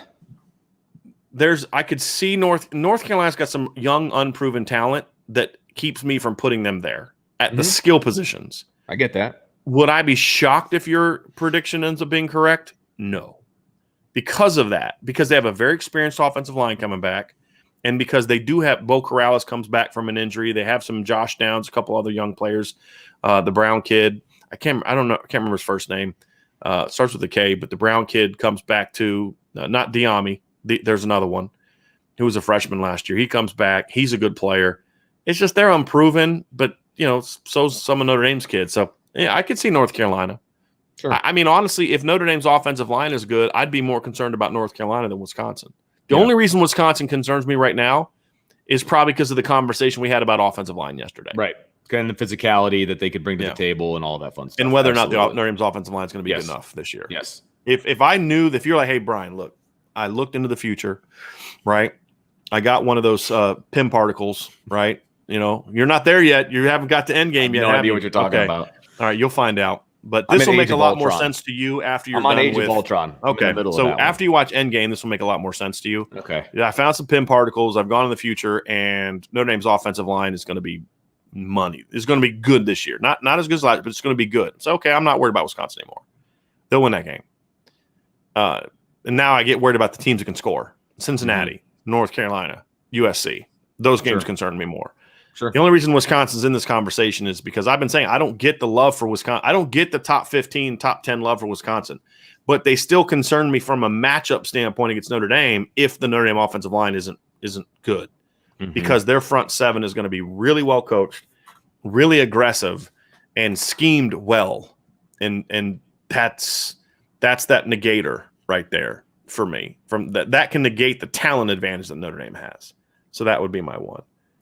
All right. Next on the list would be trap game, and where you see a potential trap game for Notre Dame. I'll jump in on this one first. I think the trap game for Notre Dame, and I guess this kind of goes along with the thought that North Carolina could be one of the toughest games for Notre Dame. I'm going to say Virginia Tech on the road, just because you're coming off of Wisconsin, Cincinnati, and then you've got North Carolina, USC, and then you've got Virginia Tech on the road right in smack in the middle of that stretch. And I feel like they could very easily be overlooked, especially with the emotion that I think is going to be involved with the Cincinnati game. Just everything that's involved. The physicality of the two previous games, right? Too. Exactly. And you had mentioned that on Tuesday's show, I want to say, about how those two games are going to be super physical. I just feel like the Virginia Tech game on the road, looking forward to North Carolina, USC at home. I feel like that could be the biggest trap game for Notre Dame. You're way off. You're way off. No, that's my pick too. That's my pick too. No, I think because it is sandwiched between those other four opponents, and I do think Virginia Tech has some athletes. I don't think they're necessarily overly well coached, but they weren't necessarily overly well coached in 2019, and they almost beat Notre Dame. Sure, right? That was a very mediocre Virginia Tech team that almost beat Notre Dame in 2019.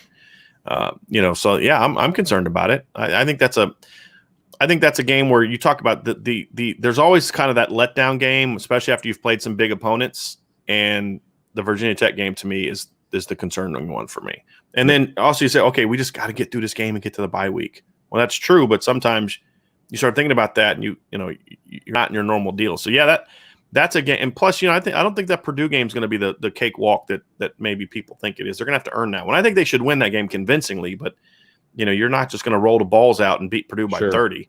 You're going to have to earn that 20, 30 point win.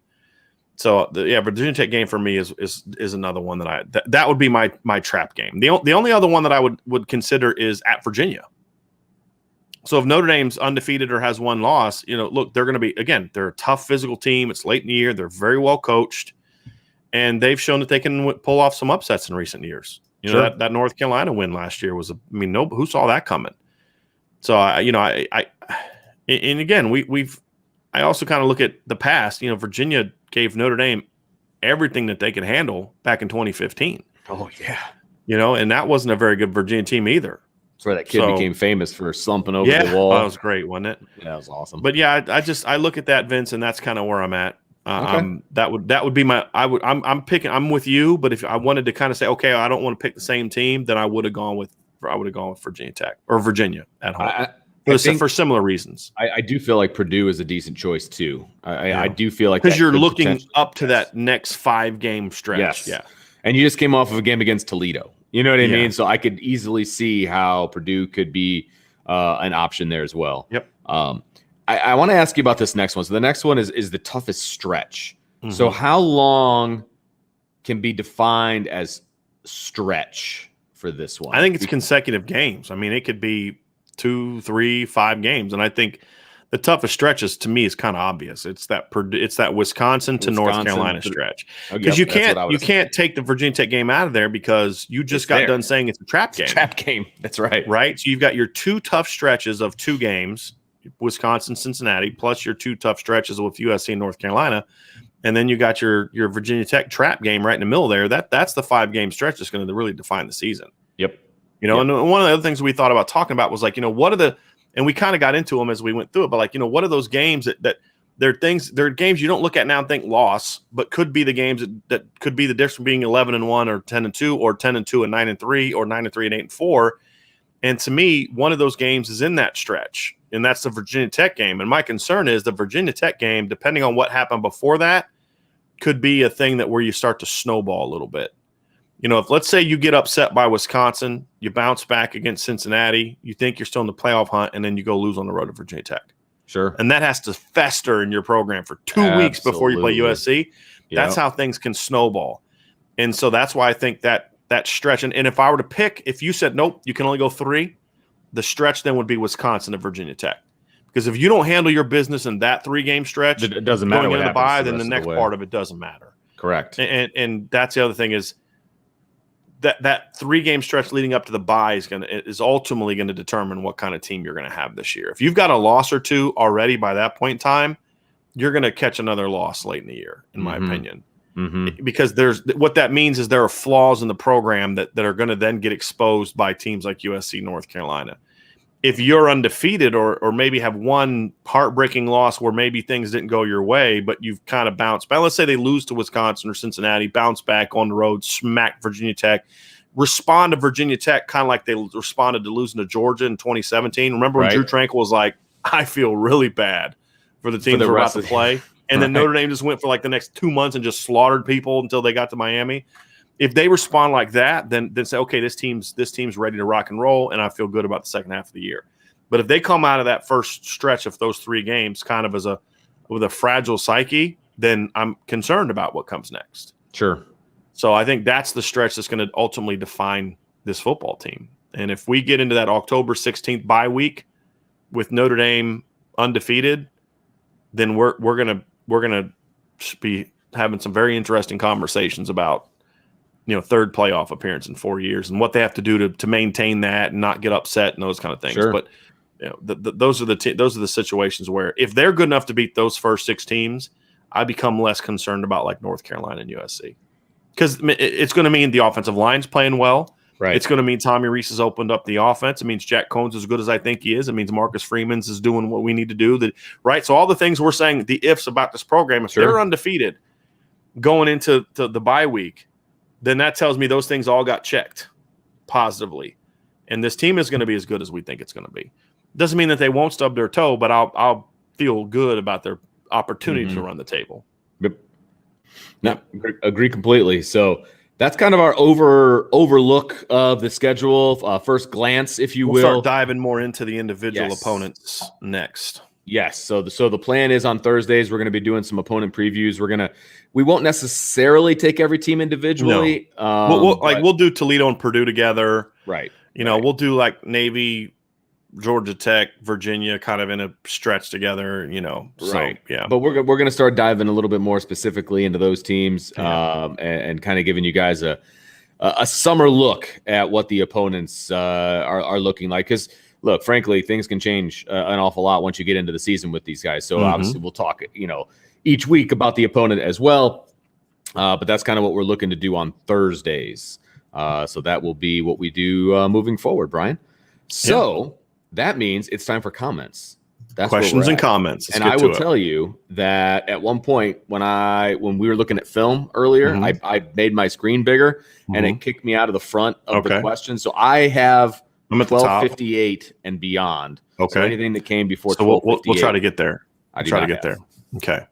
All right. So Nick Thalmany with Bradshaw not visiting this weekend. How likely are we to land Walker, Anderson, Merriweather, Williams class? I think that I like where they are with Merriweather. I think that they're going to end up getting Anderson. Walker's already in the class. I think that 4th spot comes down to can they get CJ Williams, or if they miss on him, will they get the A.O. Minor kid from Canada? I think that's really what this class is going to boil down to. Sounds like 3/4 of that is looking pretty solid. It's looking good. I mean, Merriweather's still not a done deal, but I think Notre Dame's put themselves in really good position.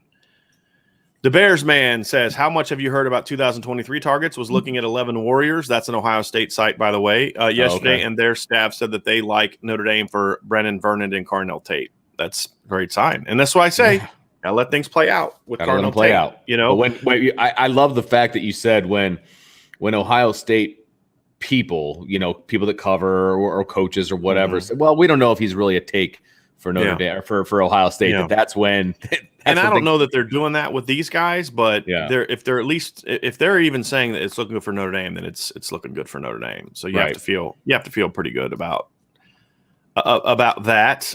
But no, I think those are kids that they have a good shot with. We've talked about Keon Keeley.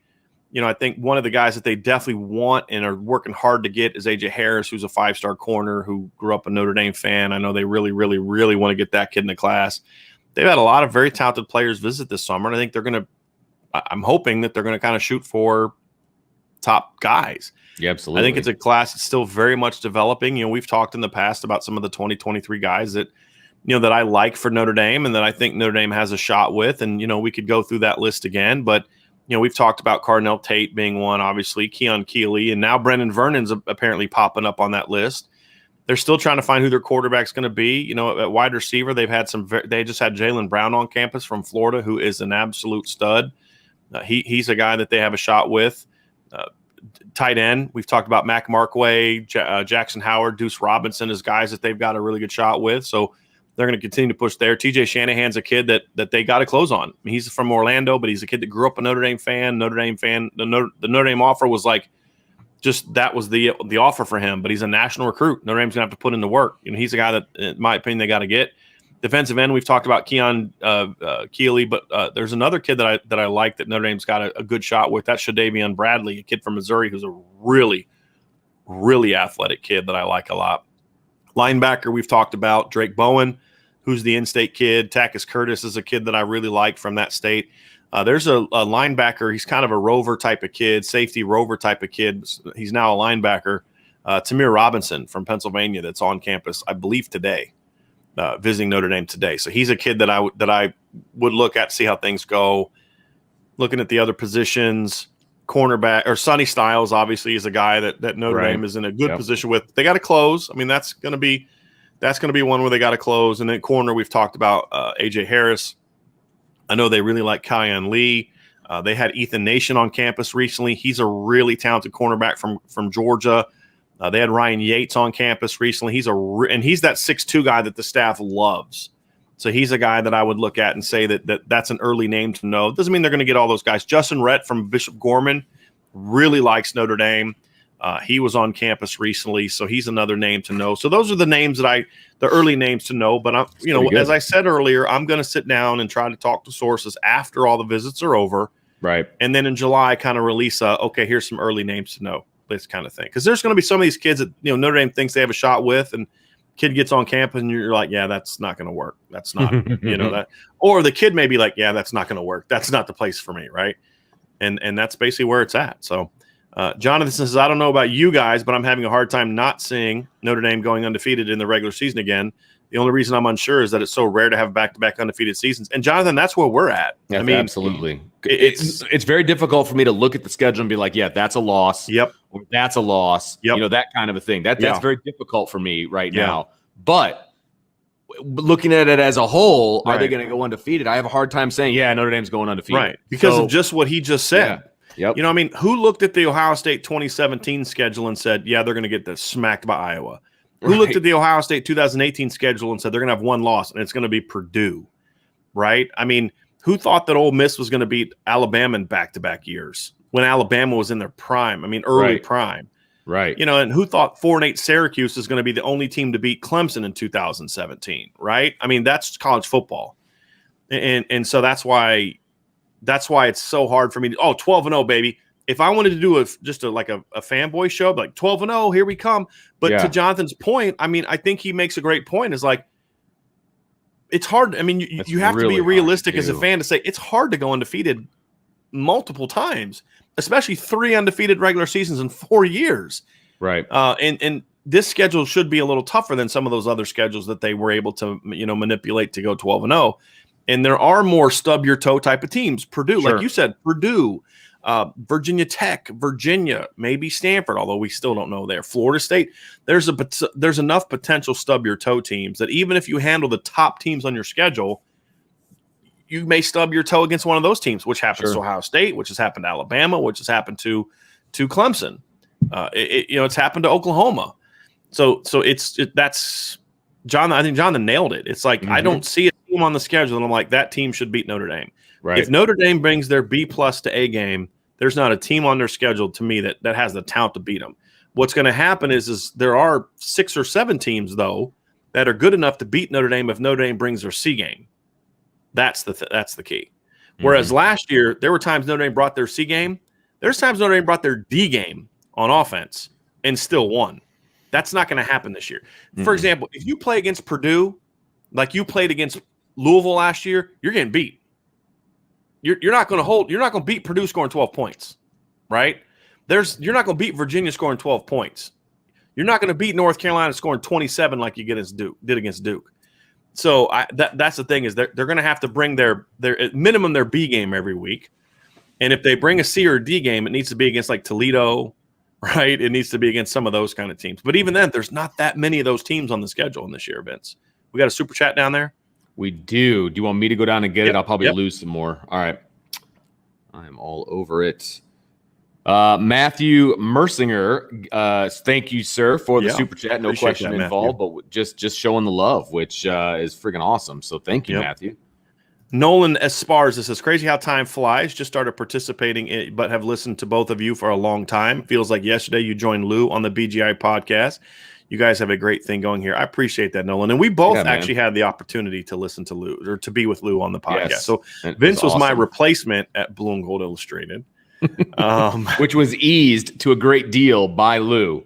Yes. Because it was the first time that I had to do podcasts, and he made it a lot. I was real nervous. Brian's like, I'm going to go start my own thing. I'm like, huh, what? Don't act like that. I told you, you knew exactly what was happening. I knew exactly what was happening, but I didn't put it all together that now I would have to be you over at BGI. Right, you didn't know that they were going to try to have you do my job. Yes, basically.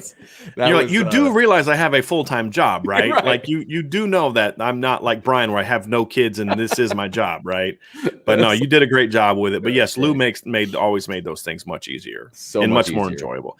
Yes. So at first though, my biggest problem at first doing shows with Lou, and I always got in trouble for cutting him off and those kind of things, but like because at the very beginning he'd start going off on these tangents, these historical tangents, and I'd just be like, listening, like, yes, like, wait a minute, no, I got a show to do. You got to kind of bring them back. You know what I mean?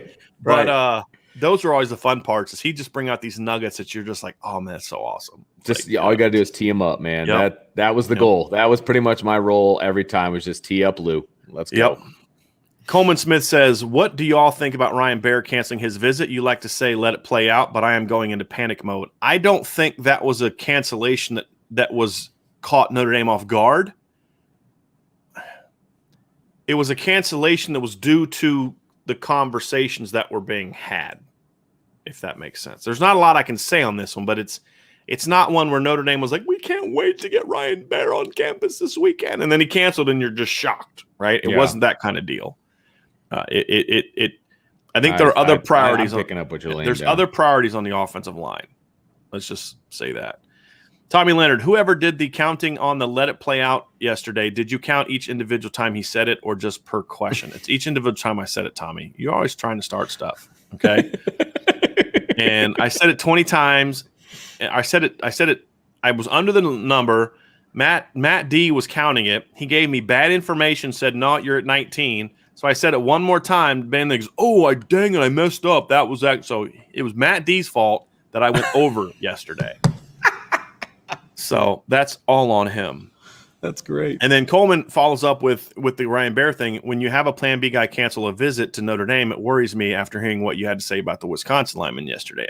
As I said, Coleman, I don't think he's a guy that they should have taken in the first place. I've said this from the beginning. Ryan Baer's a big, strong kid. He's not a tackle. They need tackles. He ain't it. So I would rather not take an lineman than take a guy that I don't think can play at Notre Dame. I'd rather say get 5 guys next year. I'd rather do that than and go get another grad transfer. What I don't want to do, and I'm not saying that they're doing this, like I'm not praising the staff for this per se, but what I don't like doing is bringing in a guy that isn't a Notre Dame caliber lineman because you have numbers needs. Just to have a number situation, yeah. That is problem. I mean, bring back a 5th-year guy that maybe you otherwise wouldn't have brought back. Hey, look, man, you're not going to play, but you're going to get a master's degree from Notre Dame. Or throw a scholarship at a walk-on. I mean, there's a million things that you could do. Just go get a grad transfer. I mean, you can get a decent grad transfer that can be a depth guy for a year. Well, they just showed that they can do that. Right. Frank Sarah joining the show. Welcome, Frank. And he says, Coach, will Notre Dame settle on the offensive line? Honestly, they will, Frank. There's no doubt that they will. I think the concern for me is, and we talked a little bit about this on, what was it, Tuesday show, Vince? Or Monday show? It was Tuesday show. My concern there is how long is it going to take? I mean, they're definitely going to settle on a guy.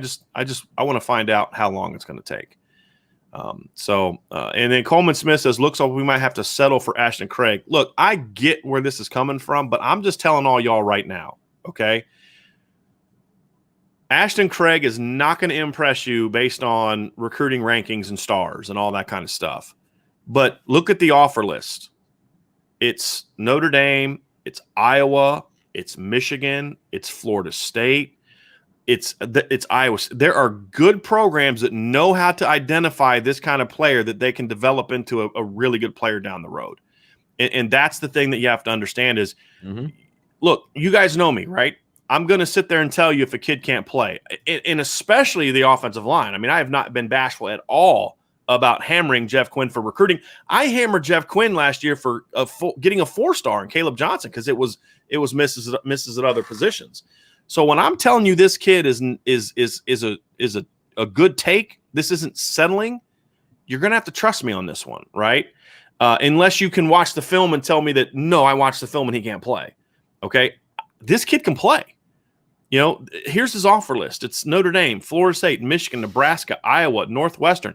Hey, I don't know if you saw this, but it wasn't Notre Dame that put an offensive tackle into the first round of the NFL last year. It was Northwestern, right? Rashawn Slater. It's Northwestern that identified Peter Skoronski when Notre Dame slow played him. And then when Notre Dame tried to turn the heat up, it was too late. And he was a freshman All-American, okay? Mm-hmm. They want this kid. Purdue, Iowa State, Boston College, Baylor. So the kid can play, right? And to me, I don't think that's settling. There are problems with offensive line recruiting. No question about it. There are concerns. I am nervous about the class. But Ashton Craig, I'm good with. And as Vince asked me at the beginning of the show, I would take Ashton Craig even if I knew they were going to get Zach Rice or Jake Taylor and one of the Wisconsin kids. I'd still take this kid because this kid's the kind of – this is what I've said. Give me one kid like this every year as my fourth lineman, and I can live with that. Now, the key is who's going to number 3 guy or hopefully the number 1 guy, because one thing I said at the beginning of this whole thing is I like Joey Tenone and Ty Chan, but in an ideal situation, they're not your number 1 and number 2 offensive linemen. Right now, it's looking like they're going to be their number 1 and number 2 offensive linemen, and that's a bit concerning. And the other concern I have is if you're able to get Emil Wagner. That's the other offensive lineman that I think Notre Dame has a good shot with right now because Ohio State, as of right now, he's not a take at Ohio State.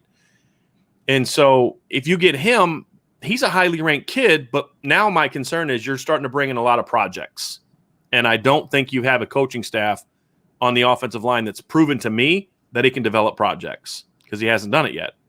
And we saw some guys that were projectable type of players, Kristofic, Carroll, those kind of guys, Tosh Baker, who didn't look good in the spring. And so that's obviously a problem. Jonathan says, if we miss on 2022 line guys, is the 23 class loaded enough that we can make up for a lack in this class? Yeah, but we said that last year, right? Well, hey, look, they got the 2 big guys. They got some good depth. So now it's about getting impact players next year. And they've struck out on that. You know, they struck out on that 2019 outside of Tosh Baker. I mean, so they're getting a guy here, a guy there. But one thing that Kerry Heastan was able to do is he was getting like 2 to 3 guys like that a year. And that's not happening now. So, yes, in theory, that is true. But right now, Jeff Quinn hasn't instilled any confidence in me that unless it's an Indiana kid, because let's be honest, 3 of the 4 best linemen Notre Dame has signed, 2 of them were in-state. Again, Blake Fisher, right? Assuming they get, with Joey Tenona, they haven't signed him yet, but commitments from. Right. You got 2 of them are Indiana kids. You should never miss on an Indiana kid. The other one is Rocco Spindler, who's not from very far away and grew up a Notre Dame fan. Now, he did a good job there. I'm not taking credit away from him, but it wasn't like you went down to Georgia and beat Georgia for a kid, right? You beat Michigan, a problem that's a program that's a freaking train wreck right now. Exactly. Who fired their offensive line coach after the season, right? Like, I don't know if I have if I feel like I know if I'm confident and comfortable with where that they are. Jordan Schreiber, on my way to Kansas City from Montana to pick up a puppy. That is a long, long way to get a puppy. It's interesting. Jordan Schreiber, I'm sure there's a backstory there. Jordan Schreiber, what's going down with Carson Hinsman that you've heard of? All that I know is that he's not coming to Notre Dame. That's all I can confirm right now. He's not coming to Notre Dame. There's some things out there that I'm a little hesitant to put out there, and I don't think should have been put out there the way that it was, but he's not coming to Notre Dame. Just leave it at that. Coleman Smith also with all of Maureen Walker's new offers coming at DB. Do you think the staff will move him and take 5 receivers? Now, I think we covered that a little bit earlier, but just in case you joined late, I don't know if they're going to do that. I think this weekend with him on campus is a good weekend to kind of pick his brain to see if he responds to things in a certain way that may make you think he's comfortable with that decision. And then you don't take 5 receivers, you just count him as a DB, and then you go take 4 receivers, I think is what they would do. Jay says, I hope the staff can make a major move with C.J. Williams and Zach Rice this weekend. I think, I think everybody kind of likes that. Zachary Lane says, so Shrouth, Hinsman, and Bear aren't looking good for Notre Dame at the moment. Which O-line recruit is? None of those guys not looking good, barring a complete change of direction that they're not in it with any of those guys right now, which is just insane.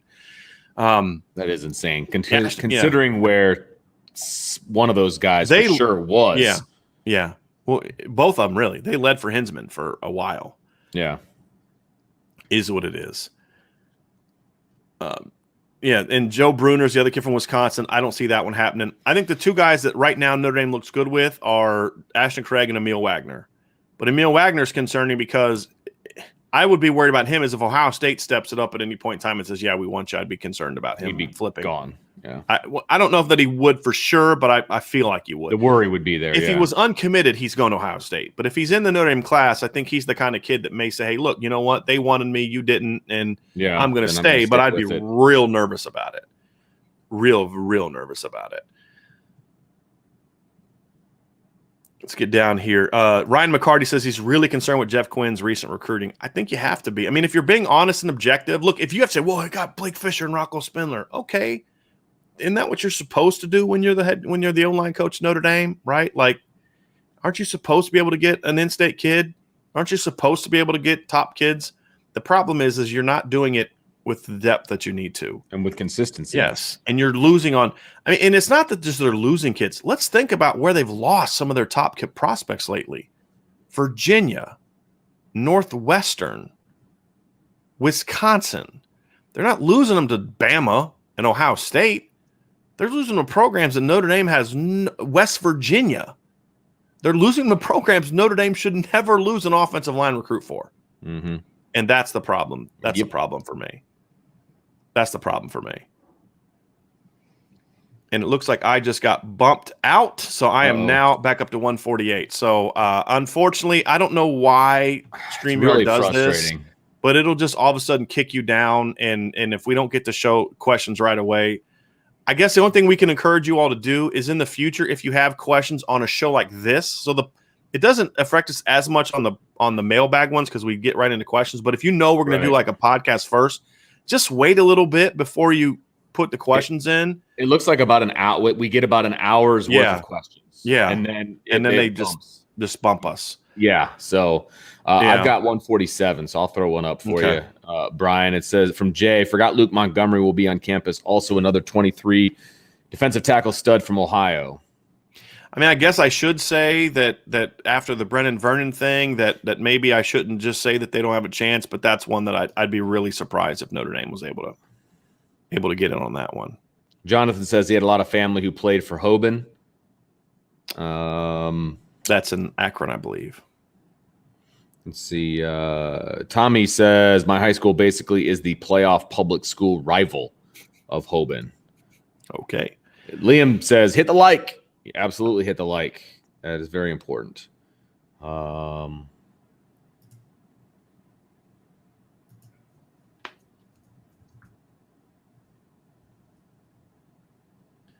questions, huh?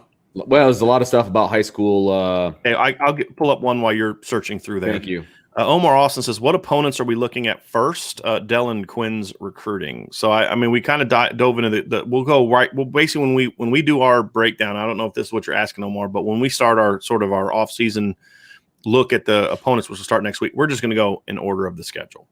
Yes. So we'll do like Florida State and then Toledo. And we'll probably do Toledo and Purdue together. And then we'll go kind of down that way. That's how we'll do it. But I think the two questions, I don't know really what the question is other than that they're just question marks. Those two coaches are question marks right now. And I think they got to step it up. And I think Coach Alexander is starting to a little bit, but I think now the strategy is my concern. I think that's as much of a concern as his recruiting is that's not a guy you're going to go beat the big boys for. Right. And they're fortunate right now that the big boys aren't after Tobias Merriweather at this point in time. But that's we'll have to see. I mean, that's the part of the offense that scares me, Vince, is that's the thing that I think could hold this program back. DJ says, who do we play finals week? That has always been a problem in the past. Well, I'm it's usually isn't finals week usually right before no, it's after Thanksgiving. So I mean, if it's after Thanksgiving, then nobody, right? Mm-hmm. Am I wrong on that one? Midterms is one thing, but finals. He's talking about. I think he's talking about midterms. He's talking about midterms. That's been the issue for Notre Dame in the past. Yeah, midterms has been the issue. Yeah, so that's usually around like the middle of October. So that would be like USC, North Carolina in that area. They've tried to do a better job of put the bye week there. Yeah, of trying to fit that around it. I'm not sure when the final when midterms are. Right now, all I see is the summer schedule. So I don't. I'm trying to look at it now. Fall 2021 midterm deficiency midterm break is the 16th to the 24th. So that means that midterms will be that week leading up to the October 16th bye week. Yeah, the bye game. So that sounds like based on what I'm looking at the University of Notre Dame academic calendar, it says midterm break is from the 16th to the 24th. So that means the 16th is when Notre Dame's bye game day is. So they won't play that week. So that whole week before, that means that they'll be in finals that week. Yep. Now, but that also means is that the week leading up to the Virginia Tech game, there will be some midterms by some people, but that also means they'll be studying for midterms, which makes that game even a little bit more problematic.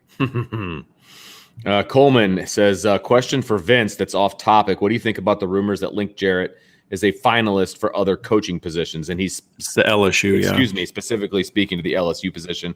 And we're actually going to be talking about that tonight on the radio over at Sports Beat. So we can tune into that using the Sports Beat app. But I'm not upset about it. Look, he put Notre Dame into a position to make him a finalist for jobs, right? And whether he's interviewing there, I assume that since he is a quote unquote finalist, he has interviewed. If he's putting himself out there, you know what? I'm okay with that. You're raising your name. If he ends up getting the job, that's one thing. If he doesn't, then now more people are going to know who Link Jarrett is, and that helps in recruiting. That helps a lot of different ways for Notre Dame. And you know what? Frankly, it also helps his status at Notre Dame because he says, if we're not going to upgrade, which has been an issue at Notre Dame, is upgrading the facility so that they can host a super regional and things of that nature. He said, he's saying, look, I'm serious about winning. That's why I'm interviewing with winning programs. And if we're not serious about putting Notre Dame in the right light, facilities wise, et cetera, then I'll go to those other programs. So I don't really have an issue with it, to be honest with you. Even if this is just him sort of playing that game, he'd be a fool not to play that game right now. Absolutely. I mean, you have to say like, oh, look, look what I've done. Look what we're capable of. I'm trying to win a championship here. And this team, and I still say, boy, what if Tommy Sheehan wasn't hurt? He was their ace, coming into the year. What would that look like if they could have had, John Michael Bertrand pitching in game 2 and then Aiden Terrell pitching in game 3 instead of, Will Mercer? Who knows? Because they outplayed Mississippi State in the first 2 games, other than the errors in game 1. Should have won that first game. Yeah, they lost it themselves. Yeah, right. So then you look at it and say, look what you did, and look at the kind of program he inherited, and look what has he still. I think the Mississippi State game was the first series he's ever lost at Notre Dame. I believe you might be right about that. Actually, he didn't lose one in the first year, and unless he lost one late in the year when I was a little busy to pay attention to all of it. I don't think they've lost a series yet. He'd be foolish not to use that momentum and this opening at a big-time baseball program to say, okay, how committed are you really? And I don't think it's so much about him getting a pay raise, but he's going to want to get his assistants pay raises, number one. But number 2 is, how committed are you really to baseball? Because now it's show me time, because I can walk right out the door and go to a program that I know is committed to baseball. But but if Notre Dame wants to do that, then this is where I want to be. So to me, I think it'd be. I hope that's all it is, because I wouldn't want to lose him. I talked to Tim Priester a little bit off air, and he's a baseball guy. So I'll pick his brain. He played baseball at Notre Dame. Yeah, played Notre Dame, and he's been a baseball coach, and he loves Link Jarrett. Yeah, just because he's such a great coach. So yeah. We got a super chat down here, Vince. John A1 says, if O-line recruiting continues in this direction, what changes in strategy at other positions have to change to keep Notre Dame competitive? Do you ever want to relive 2007? No, they won't relive 2007. They won't get that bad. It'll just look a lot like it did in 2019. Yeah. Really. Yeah. They'll still be a 10-2 team. They're good enough in all those places. But the reality is, John A1, I wish I had a better answer for you, John. the reality is Notre Dame's just not going to be a title contender if they don't have a great offensive line. They can't win without that. They're never going to have the depth of skill overall, in my opinion, to be a legitimate title contender without a great offensive line. Sure. That's just what I believe. Yep. JoJo says, coaches, so you think Patterson is going to center or Correll should stay there and move Patterson around? Any rumors to that? So what we've heard, just based on rumblings and things some recruits are saying and things of that nature, that it sounds like Jarrett Patterson's going to center. And we talked about it on Tuesday when we were talking about the offensive line. I think you give Zeke Correll every opportunity to compete at guard. That's what I would do. Yeah, I mean, yeah. I would have Zeke at center. I mean, I think that's where I he's would better too. suited. I would too. And part of that is I want to have a veteran next to Blake Fisher. Correct. That's the biggest thing for me. Yep. I'm not opposed to them putting Patterson back to center if it also means Zeke gets a chance to play guard. If this just means Zeke is going to the bench, then I think that's a mistake. I agree. He ends up being one of your more experienced linemen since he started a couple of games last year. Right. I mean, how you bench that is beyond me. So right. I hope they're going to get if the rumors or the rumblings are true that Patterson's going to center.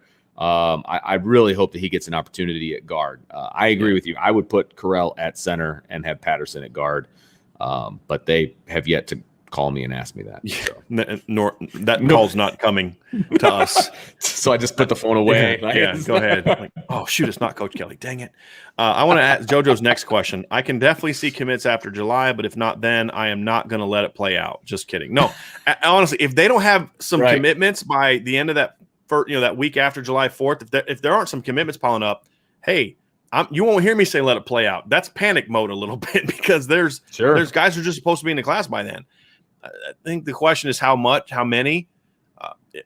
They've lost some kids that they were going to get. I mean, at least one for sure, which we'll get into here whenever that kid makes his decision. But, look, if they don't have at least 3 commitments by the end of that first week of July, first week and a half of July, I'm not going to come on this show and say, let it play out. I'm going to say, this is a problem. This is a problem. I'm concerned about that. I don't think it's going to get to that though. I'm pretty confident these commitments are going to start to pile up sooner. Right. Pretty soon. I really am. If not, then I mean, look, our whole goal is to be honest and objective. And if that doesn't happen and I'm wrong that those commitments happen, then it's time to panic a little bit. It really is. D-Rock Irish says, I worry every game. We need to see this Notre Dame team working on all cylinders. Offense can't struggle and D carrying the load. Dewar needs to wake up. John Dewar. Yeah, Jonathan Dewar needs to wake up and make his field goals. I mean, everybody needs to play well. I mean, bottom line, there's no question about that. Tommy McCartney says, my biggest concern going into week 1 is the noise and atmosphere. It is going to be very different playing in front of a live crowd, especially the Tomahawk Chop. Basically saying they weren't playing in front of crowds last year, which to a degree, I get that. I do. I get that. It was more like high school crowds, smaller high school crowds than it was. Some of them, there weren't any crowds. Some of the road games that they played. Yes, absolutely. Yeah. But that's true for everybody, Tom. That's the thing. It's like Florida State wasn't playing in front of crowds last year either. And that's not exactly so. I mean, Notre Dame's played in some pretty big environments in recent seasons. There's going to be a lot of kids that are going to be on that field on Saturdays and Sunday night for the Florida State game that have played in front of big crowds. And again, Florida State's a pretty young team. They're going to have more players that haven't played in front of crowds than Notre Dame is going to have that haven't played in front of big crowds. Roderick Blackman says our offense needs to be better and more explosive or we won't pass the eye test to at least look like we belong. Yeah, he's not wrong. No, not wrong at all. He's not wrong. It's not even just about the eye test. It's about competing in the bigger games. You need to have a more explosive offense. And that's what we talked about too, especially like that late November games against opponent. And that's the kind of the problem when you don't necessarily play really good teams down the stretch, you know what I mean, is you get into those situations where when you're playing Virginia, when you're playing Georgia Tech, when you're playing Stanford, the expectation is that you're going to have to dominate them. and that's kind of where you are. Sure. With that one, and it can be tough. And if your offense isn't dynamic and explosive, you're going to end up with games like BC in 2015, exactly. and that was an explosive offense, at least for Notre Dame by Notre Dame standards. Right. Corey D says, to me, 10-2 is a disappointment. We need to go at least 11-1. This is a testament to Brian Kelly from raising the bar. And now it's time to take it to a new level, which means winning a playoff game.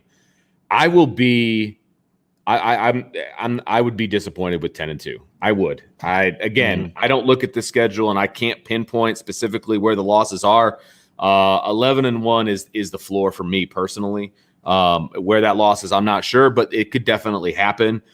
10-2 would be a disappointment. I agree with the way I think things are going with this team. 10-2 is a disappointment for me. I get that, and for me, I could get to that point, but what I would say is 10-2 is the floor for me.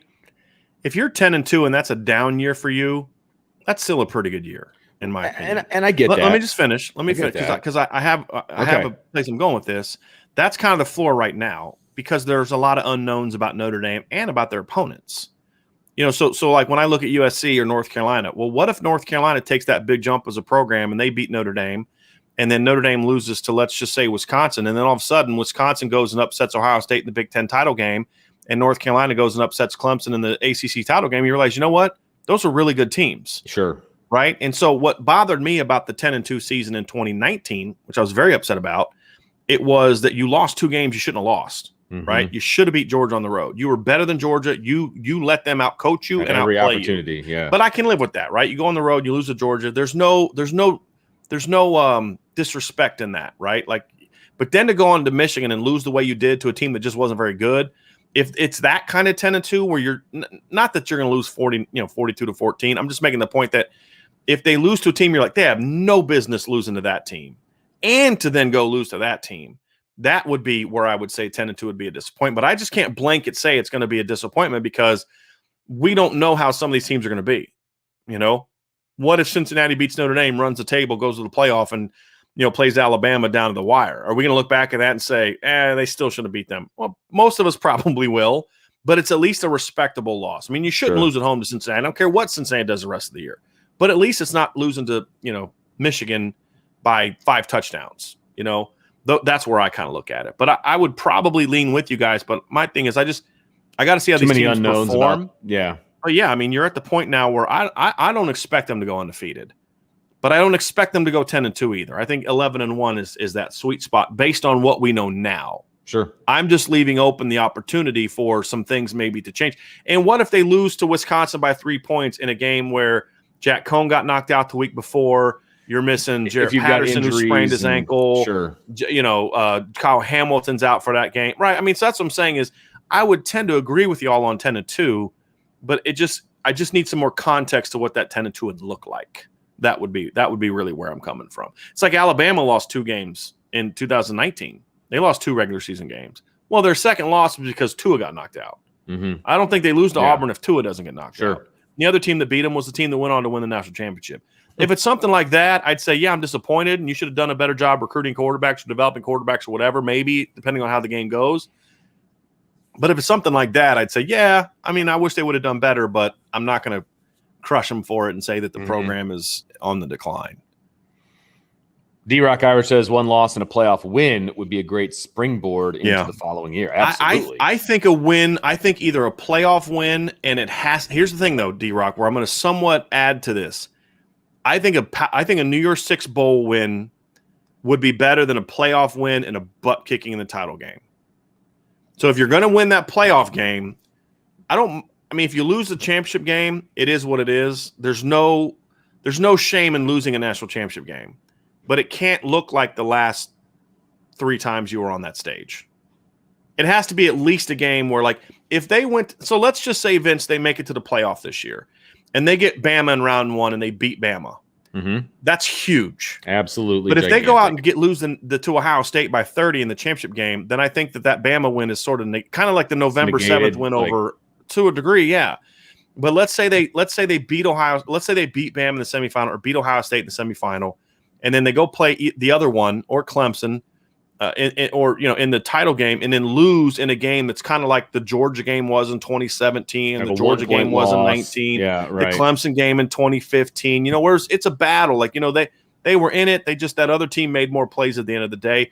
You can feel good about that, and you can sell the heck out of that, just like Clemson did in 2015.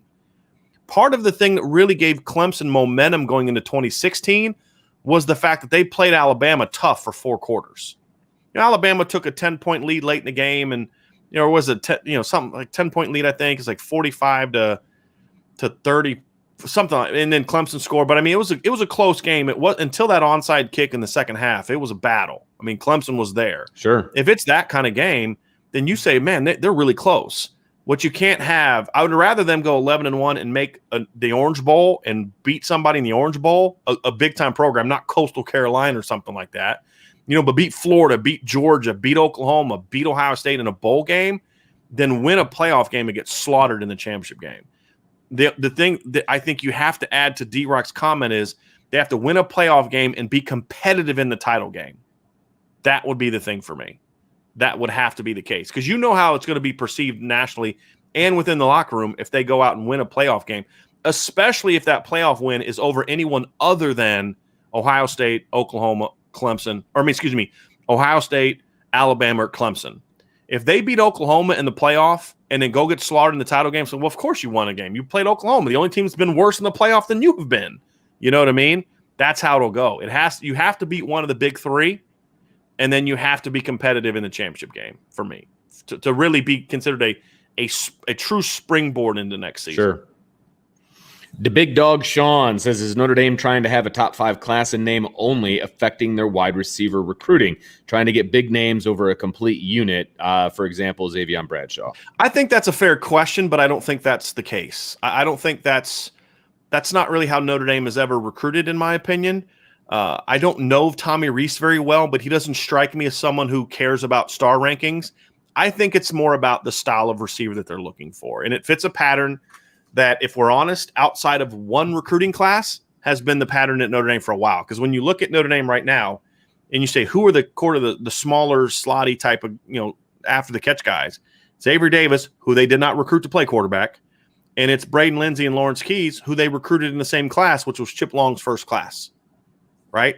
But other than that, I mean, Lorenzo Styles is not this kind of player. Lorenzo Styles is a guy I love, but he's more of a vertical player. He's more Will Fuller than he is Avery Davis. I'm not saying he's as good as Will Fuller. We would all say, I'll take Will Fuller. I'm more referring to about him being more of a vertical guy, using his speed and things like that, than he is a guy that's going to catch a million screens and things like that. But he does bring some of that to the table. But again, who was the primary recruiter for Lorenzo Styles? It was Chip Long, right? Since who recruited Xavier Watts? It was Chip Long. Chip Long wanted Xavier Watts. He was the primary recruiter for Xavier Watts, not Del Alexander. Chip Long is a driving force behind Lorenzo Styles, not Del Alexander. That's what we have to understand. If you look at the receivers that Notre Dame has landed since Tommy Rees and Del Alexander have kind of been working together, it's Jaden Thomas, who plays big boy football, right? It's Amorian Walker, 6'3", perimeter, vertical guy, not a after the catch guy. And you look at the receivers they've been recruiting. There's really nobody on the board. They didn't give any credence to Caleb Brown. Say he wasn't a fit. Now they don't want Xavier Bradshaw. So, that's the other thing. A lot of people say, well, it's like the freshman receiver debate. When people say, well, hey, look who Kevin Sepper's in a teach, but that receivers coach isn't here anymore. You say, well, you're wrong because they have this guy, this guy, and this guy. And I said, well, first of all, I hope I am wrong. Number one, but number two. The guy, Dell was the receivers coach, but you can't just look at who the position coach was. Yes, who recruited those guys? Who wanted those guys? Who pushed for those guys? It was Chip Long, not Del Alexander. And Chip Long's not here anymore. And since he's been gone, the focus has been on big boys. And that's what I'm saying is I hope I'm wrong. I hope I could give you 3 different scenarios that if they're true would make me feel better. And we talked about them yesterday. So again, I do want to give them the benefit of the doubt that maybe they have a plan, and I want to see that plan in place. But I can only critique or approve of or criticize what we know, and what we know is who they are recruiting and who they're not recruiting, and that's problematic. but they just had a 6 foot, 165-pound dynamic playmaker on campus yesterday. He's in the 2023 class. So like we talked about yesterday, maybe they just don't think Xavier Bradshaw is the player that I think he is. And it's just a difference of opinion with Xavier. And it just so happens that there aren't a lot of other slot players around the country in 2022. So, hey, let's get some of these bigger kids. And then next year, we'll get Carnell Tate, but then we're going to focus on the Jalen Hales and the Jalen Browns and the Nathaniel Joseph type of players. And that's when we'll load up with those kind of guys. Okay, cool. I can dig that, but I just need to see it play out that way. I was going to say I need to see it play out that way. That's right. That's a great thought, but yeah, I'm with you on that one. Angus Pounds wants to know if you've heard anything about summer workouts. Not really. I mean, they just started last week, so I haven't heard a whole lot. And honestly, Angus, I haven't done a lot of asking. I mean, on the first week and a half of summer workouts, it's just kind of getting back in the swing of things. It's testing. It's back. It's you're doing beginning of the summer testing and things of that nature. That's more of a July time when you've had more than 2-3 weeks of that kind of stuff. Because then you start to say, okay, well, because everybody kind of is fired up and looks good. It's kind of like in the first week of fall camp. A lot of kids are going to look good that first week of fall camp, and then those kids kind of hit that fall wall. And you don't have as many kids looking as good by week 3. You know what I mean? The same thing with summer camp. Sure. So that's why I haven't honestly asked much about it. It's a good question, but I haven't asked much about it. Matthew Mersinger, all great teams have a front seven player that just wrecks games. Does Notre Dame have that in Foskey or anyone else? I think they have a few guys that could be the guy. Here's the thing we'll say, and we talked a little bit about it a couple weeks ago, but I would tell you too, Matthew, is I have an article at irishbreakdown.com, which you can see the website address right there. And it's actually my countdown to kickoff series when today I previewed the defensive ends. And I talked about, what Myron Tungavaloa can bring. And then, of course, more so what Foskey and Jordan Botelho can bring as a combination at the Viper spot. And then the other guy that I think could just be a game wrecker this year is Jason Ademiola. But again, those are all potential. None of those guys have proven it. They got to all go prove it. There's no one on the D-line right now, to your point, Matthew, or to your question. There's nobody that has proven to be that kind of player. I do think, however, there's 5 or 6 guys at linebacker. We've talked about Jack Kaiser at defensive line. That could be that guy. They just now got to step up and go do it.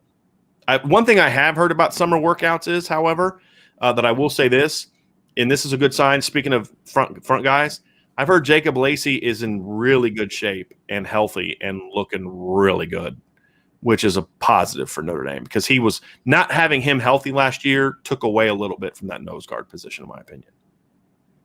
Okay. It shot me to the bottom, but I got right back to where I need to be. I got a comment from Patrick McGrain that I thought was interesting. Patrick said, Kelly seems to be doing what Holtz has said that he regretted. Take it to the top and then try to maintain it. If you aren't growing, you're dying. Kelly just didn't get it to the top. That is, I'll honestly say, has been a big concern of mine about Brian Kelly for a lot of years. I will say this. I actually think he's trying to not maintain this offseason. I think he's trying to take it to the next level, which is why he's been so involved in recruiting, which is why he's given Mike Elson and the other coaches some of the freedom to do some of these new things they're doing recruiting-wise. I don't think they're doing a lot of stuff they're doing if they're trying to maintain. The problem is not that I don't think Brian Kelly is just like in coast mode right now. I think he was for a couple years. I don't think the evidence supports that now. Otherwise, Marcus Freeman wouldn't be the defensive coordinator. I think it's more about blind loyalty. Sure. Is more of what I think it is. He had that problem with Brian Van Gorder. He had that problem with Autry Denson.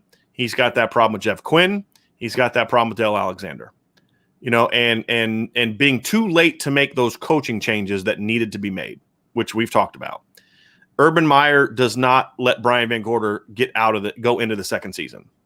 Nick Saban does not let him go into season 2. Dabo does not let him go into season 2. Brian Kelly let him go into season 3. And, that's been more the issue. But it's not about him not wanting. I think he thinks in his heart. I think if I could get Brian Kelly, right? Like my wife loves the Wonder Woman movie, right? So if I had like the lasso of truth and I had it around Brian Kelly, okay, I think he would still say, I think Jeff Quinn's a great O-line coach. I truly believe he would say that. And so we just have a difference of opinion. Sure. But I don't think it comes from a contentment right now. I do think he's doing things that make me think he wants that next step. And we've talked about it. Brian Kelly very much cares about his legacy. And that's not a criticism. Yeah, all right. great coaches are that way. They truly are.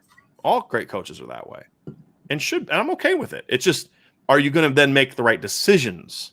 That's the question. All right. Brandon Plensner says, love the DB targets Notre Dame is looking at and connecting with already in the 23 class. There are some studs, which is why I'd be fine with taking 4 DBs in 22. It's a dangerous game, man. Yeah, exactly. Because here's the deal. I mean, that all sounds great, and on paper and in theory, that sounds great. But how many of those guys have committed right now? How many of those guys would you say definitively Notre Dame is the leader for right now? I think that list is small. Yeah. And so that's why if, a guy that's not in that list is Jake Pope. That's why if I can get Jake Pope, I'm taking Jake Pope. Well, he did say and then replaced Morrison with Pope. Right. And so could I live with that group right there? Yeah. I don't know if I would necessarily take Jaden Bellamy, to be honest with you, unless I was going to miss out on Devin Moore. That's just my personal opinion. So I'm kind of with you on that, Brandon, especially that second group right there with the 2 safeties. But even then, you don't know that it's going to be any different next year. Yeah. That's the thing, is they've got to start showing that they can close on those top players. But to your point, your original point, though, it is at least exciting that they're not only recruiting a lot of those 2023 kids, but they've got a lot of those 2023 kids on campus on their own dime. And these kids are coming from California, Georgia, Florida, Texas. They're coming from all over. That's a good sign. And that's step 1. Now step 2 is closing them. So I'm not saying that you're wrong, Brandon, and especially the second class that you pointed at, I could live with that. And I could even live with the first class a little bit. Any class that involves Xavier Nwankpa in this class is going to be a success for me. Sure. It's just a little dangerous to do that, in my opinion. Mm-hmm. Corey D says, any new developments with regard to Nwankpa? No, just trying to close. That's really it. Antoine Porsche Rideau, possibly. Probably Rideau. All right, fair enough. I need to go down to like New Orleans. You need to spend like a week down like there, like eating some gumbo. And, yeah, absolutely. Yeah. I can see Notre Dame going undefeated in the regular season and not have a hiccup versus one of the lower tier teams on the schedule like Ohio State did versus Purdue, who I could tell from watching that game that got to find the other half here, that they didn't take them seriously until they got behind, and it was too late once they did. I would like to hope that Notre Dame wouldn't get to that point, but yes. But I mean, I also say, what evidence do we have that they're not going to have games like that? Like I said, last year, they were very fortunate to beat Louisville. They were very fortunate that Notre Dame defense that day played an otherworldly game, because there are a lot of teams on that schedule last year, including Duke, that would have beat Notre Dame with 12 points from the offense. You look at the Virginia Tech game in 2019. 2018, we saw it with Pitt, right? We've seen this team, because they're humans, they're kids. That's part of college football. Alabama remember a couple of years ago, they were losing to Ole Miss like 24-3. Yeah. And they came back and won, but like they weren't ready to play that game. That's going to happen, right? I mean, LSU, as good as they were in 2019, they weren't locked in playing Auburn that year, and they struggled with Auburn. Scored like 23 points in that game. It's going to happen. It's part of college football. Mm-hmm. It's just, you got to hope that it doesn't end. You don't have the mistakes that Ohio State made in that game that proved costly. Nick Thilmany says, why has Notre Dame struggled to recruit the Chicago Catholic League of late? Outside of Coogan, they've lost most, if not all, of the top players. Don't think it's been the priority it needs to be, to be honest with you. Right. And there's some reason some of those kids in Notre Dame couldn't get in. I mean, that's the other part of it. But I think it's just not been a priority. Old Grim says, too many questions on the offense for me to feel comfortable going into this year. I get that, and that's kind of partly why I'm like, hey, let me not necessarily lock in too much on 10-2 as a disappointment, But even then, I guess you could say, why are there so many questions on offense? You shouldn't be that way in year 11, which I think would be a fair counterpoint to that. But no, I think that's the thing for me that's just keeping me from definitely saying, oh, they're going to go undefeated. Is just that, and it's not even the questions. It's also not having faith in certain people to be able to develop the way that they need to be developed. If I had more confidence in the offensive line coach and the receivers coach, I'd probably be even more optimistic and I'm pretty optimistic about this team. I wrote an article a couple weeks ago saying this is a year where Notre Dame could be a dark horse to win the national championship. But the reason I'm not even more fully on board on that is because of my lack of faith in those two coaches, especially Coach Quinn. Let's see here. Michael Morris says, you notice in the past Notre Dame and Michigan going after the same kids. Now it's Notre Dame and Ohio State. I love it. Great observation. It's a very great observation, yeah. And that's absolutely true. I mean, Notre Dame is battling Ohio State for a lot of kids, and they're going to lose most of them this year. Right. But you have to win some, and that's the key. And I want to bring up something here, Vince. It's kind of schedule related. Mason says, you're crazy if you think Notre Dame night game is not intimidating. First of all, Notre Dame night games are pretty hyped up events, number one. They are. You know what I'm curious to see this year? Because of the fact that so many fans couldn't go last year, I really hope that results in not as many Notre Dame fans selling their tickets to non-Notre Dame fans this year in those big games. Sure. That's what I'm hoping happens. That's been a problem. I don't know if it's going to happen, but I hope it happens. And I am curious to see if that kind of comes into fruition. Yeah, there were a lot of comments in there about, the Notre Dame fans and et cetera, et cetera. And I agree with you. I think that because they've been gone for a year, that they're going to realize what maybe they missed out on, and they're going to want to stick around. Yeah, I don't even know if it's missing out on. It's just they want to see those games. And there's going to be more Notre Dame fans in the market for those tickets. Sure. Where there may be more Notre Dame fans willing to pay that money than maybe there were in 2017 when it was all those Georgia fans. Plus, I don't think the Cincinnati and fans and North Carolina fans are as insanely loyal to their team as the Georgia fans, which is a compliment, by the way. For that matter. Not an insult. It is a compliment. Although I don't know if Nebraska fans would fill the stadium up now like they did back then. Right. That was a different pretty team. Disgusted with where that program is right now. Omar Alston says, wasn't Vince's first podcaster with Lou the Michigan game review? You would know that better than I would because that's when you left. So do you remember what game it was? The last game I covered was the Georgia game. The last podcast Lou and I did together was the Georgia game. Okay. All right. And then so the Virginia game would have been but I don't know if you dove right into, the last podcast I listened to was the one I was sitting in the chair for. Yeah. Thanks, buddy. No, I'm just kidding. I mean, you know my stance on that too. I'm totally joking. All right. Let's see here. Kyle says, I know you won't say much, but when it comes to the recruitment of Hinsman, Schrouth, and Bruner, was this a situation where the recruitment was mishandled by the staff as a whole or an individual? I think they got to close better with the offensive line coach. Is the primary reason for it. Fair enough. Do you think Notre Dame starts looking at Luke Montgomery as an O-line player now rather than a defensive lineman? That's interesting because I've heard there's a lot of teams looking at him as an offensive lineman. And honestly, I haven't watched really – I've seen about maybe 10 clips of him. That's about it. I think he's from Findlay. I don't know if – I don't know. I think it's going to partly depend on – I think he's supposed to be on campus this weekend, right? I think part of that's going to be when they size him up this weekend and look at him and be like, sure, yeah, this kid's too big for what we need him to do, or he's got more of an offensive line body.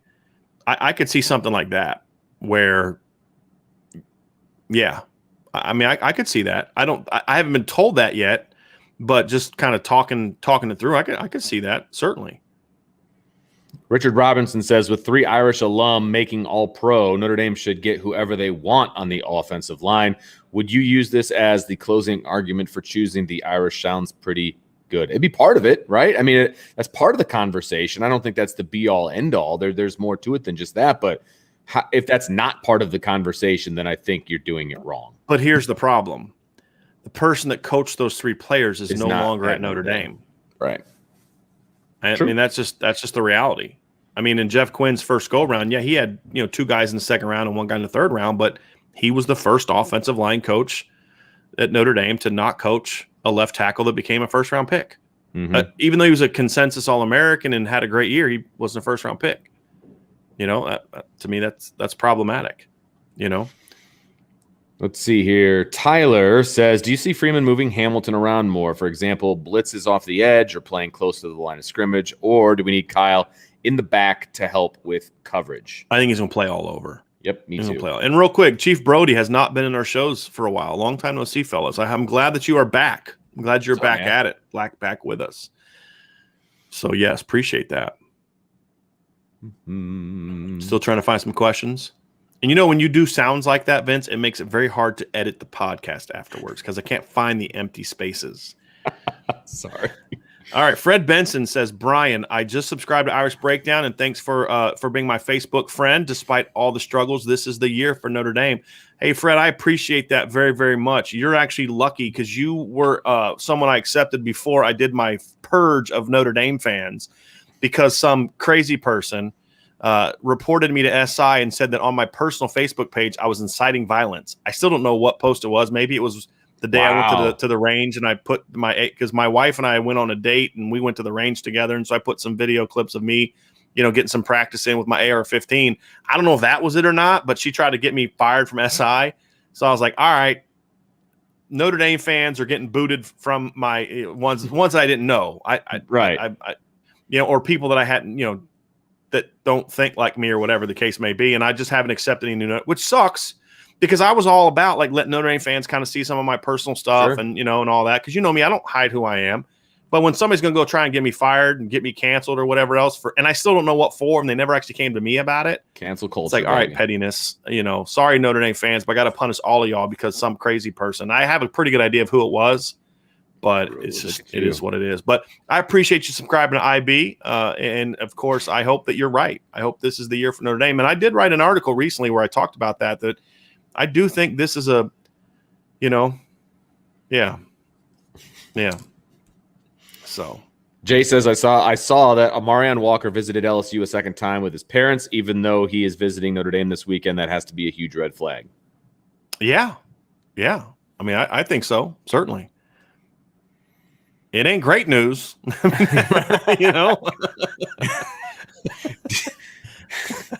D-Rock says, with the hope that we will see more RPO action this year, do you see Notre Dame offense going 60-40 run pass?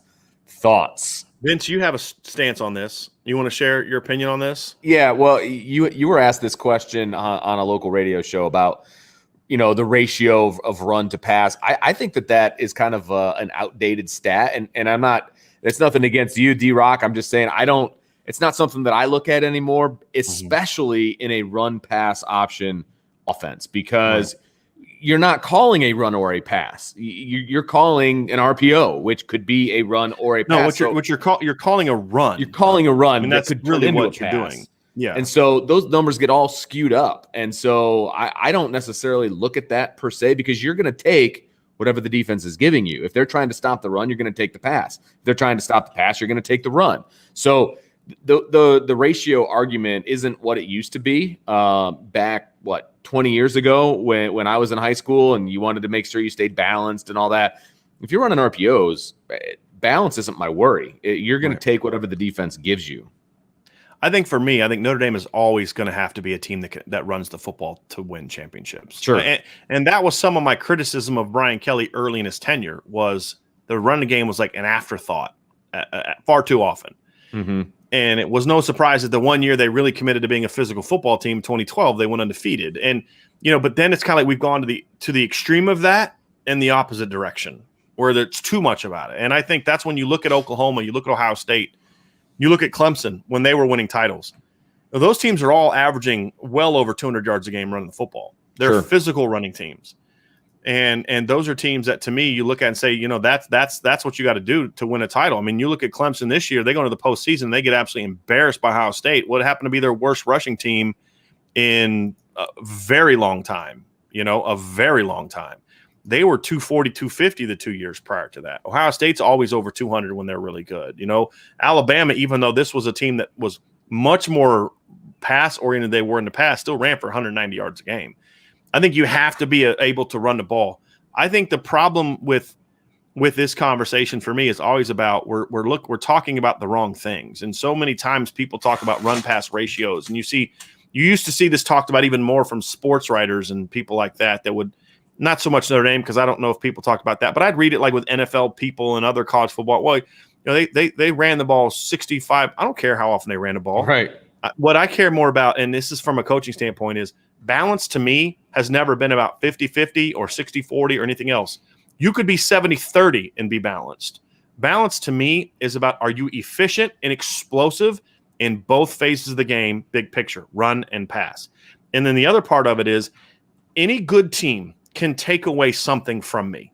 If I'm playing Alabama or Ohio State or Oklahoma or Clemson or Georgia or any team like that, Michigan, they can, if they're willing to commit the resources, they can stop my running game or they can stop my pass game. Are we good enough as an offense, when talking about from a coach's standpoint, to say, okay, you want to stop this, you want to commit to stopping this, that's fine. We're going to blast you over here. In 2018, when Notre Dame played Clemson, Notre Dame actually was efficient on 6 of the first 10 runs. That's really good efficiency. There was a run early in that game, if you remember, where the offensive line just took the Clemson defensive line. They just handed it off to Jafar Armstrong. He ran into the line, and they just moved the line forward like 9 or 10 yards. Right?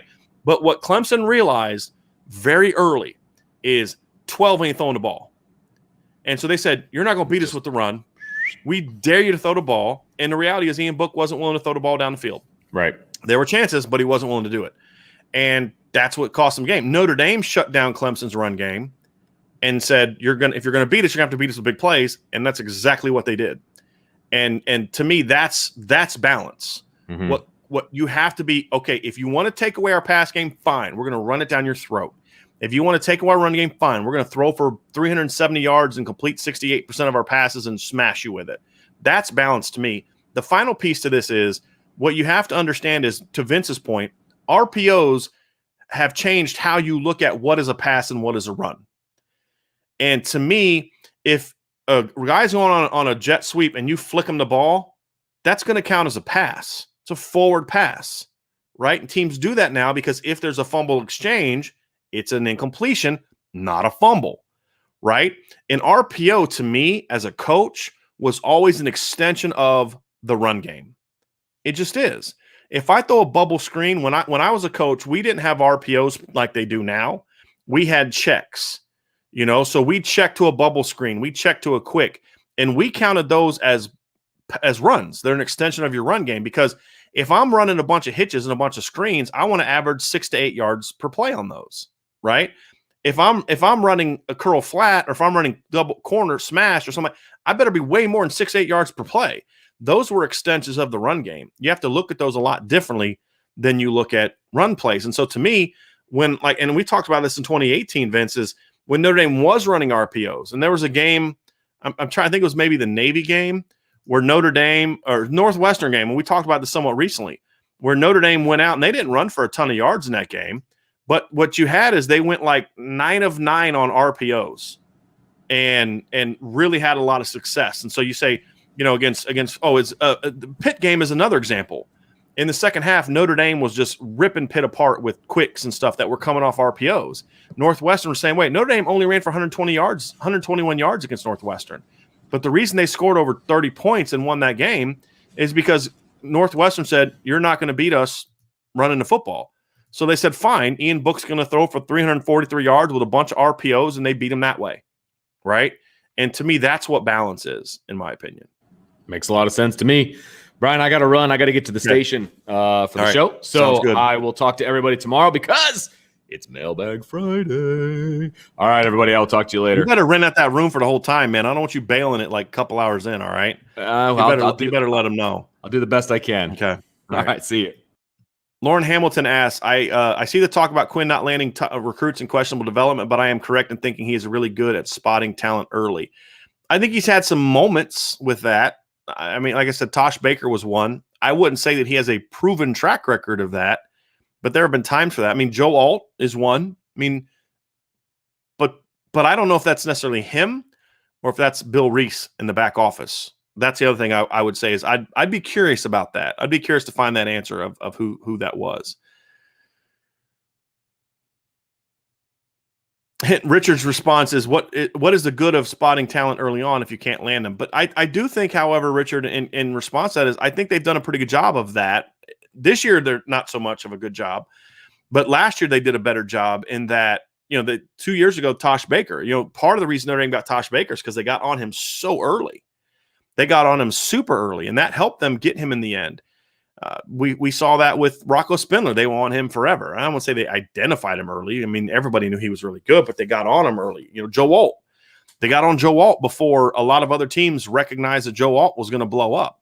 So I have to give them some credit for that, and they've landed those guys, and they're about to get Ashton Craig before Ohio. I mean, I've heard talking to a couple of people that Ohio State's thinking about offering that kid and going after that kid. So there's some big-time programs that are going to go after him. Notre Dame's going to get on him a little bit earlier. So I would say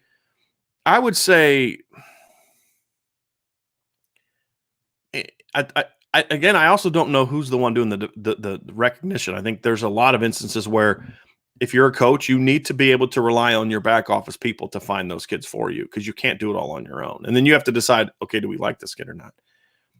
Liam said, did Dell get players on the field early at previous jobs? A buddy of mine and I looked at this the other day. There was a couple of years they had freshmen that were good, but not a ton.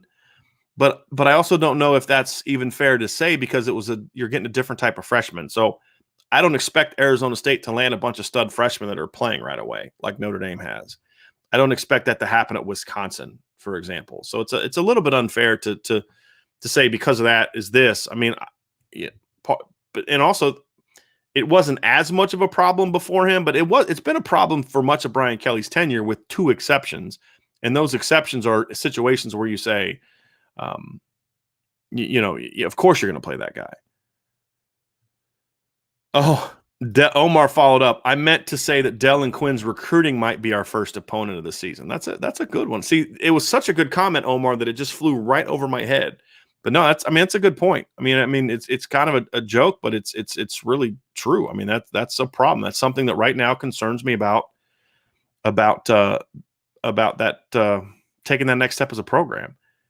Brandon says, I think it'll be LSU's fourth receiver commit. I believe that will pop soon, leaving Walker out of the mix. Shaz Preston, I think. If not, then go right ahead, Walker, and join the Tigers. But here's the thing, Brandon, is did they offer him as a receiver or do they offer him as a DB? Alabama and Michigan offered him as a DB. If LSU's offering him now, I'd be willing to bet you it's as a DB, like a lot of schools are doing. So I'm not sure that would necessarily have an impact, but I also don't think that he's necessarily a kid that is looking for other things. The thing about Amorian, and again, you all know my stance on Amorian Walker as a player. I got to see the film.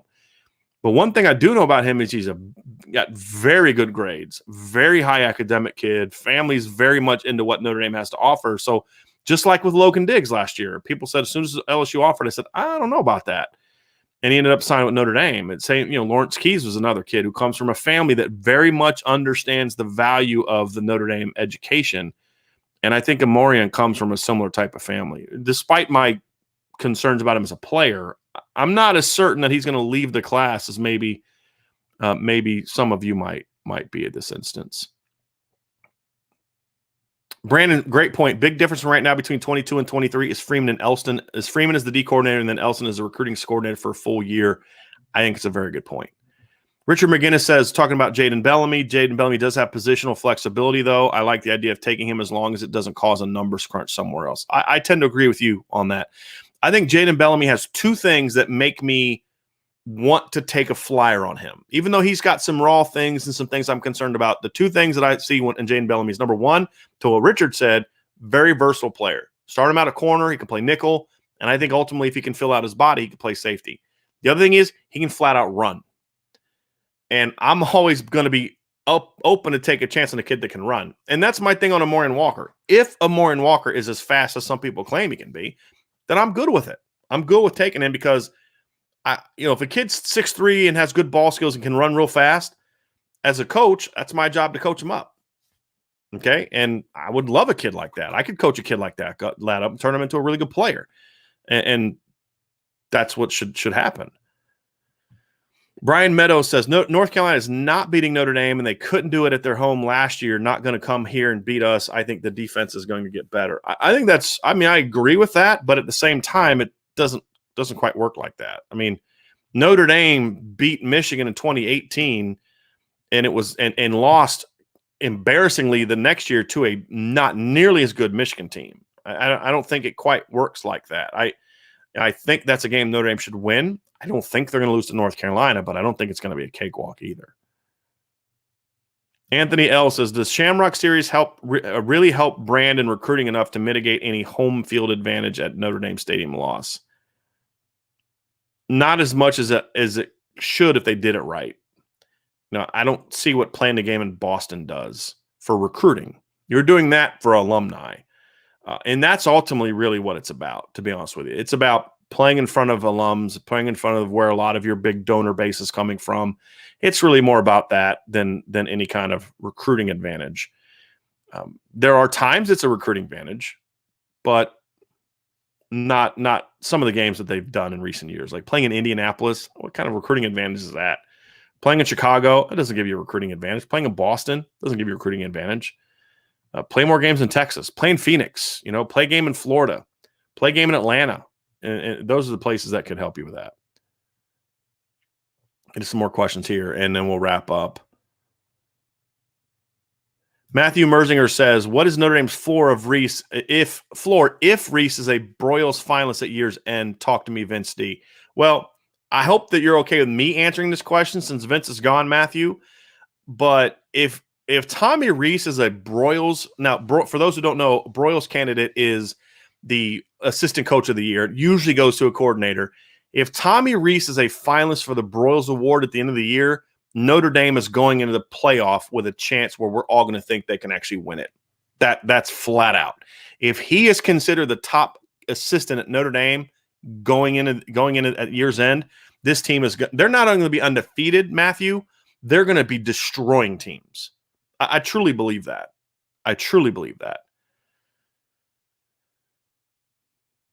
Get some more questions. Brian says, I agree about Virginia Tech is a trap game. I think Notre Dame will be ready for North Carolina. I'm with you on that.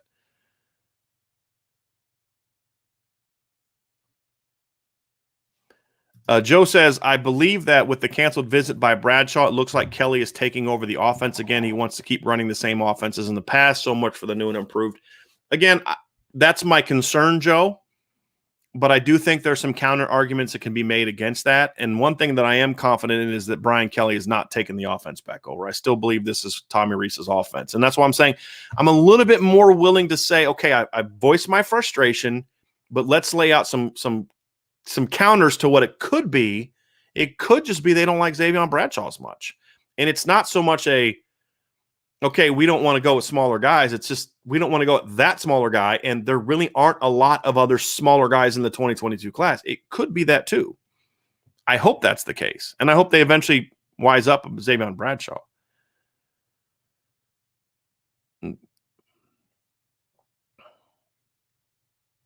Brian Meadows says, I think bye weeks are good, but Notre Dame seems to drag the first quarter after a bye week. Sometimes, not always, sometimes.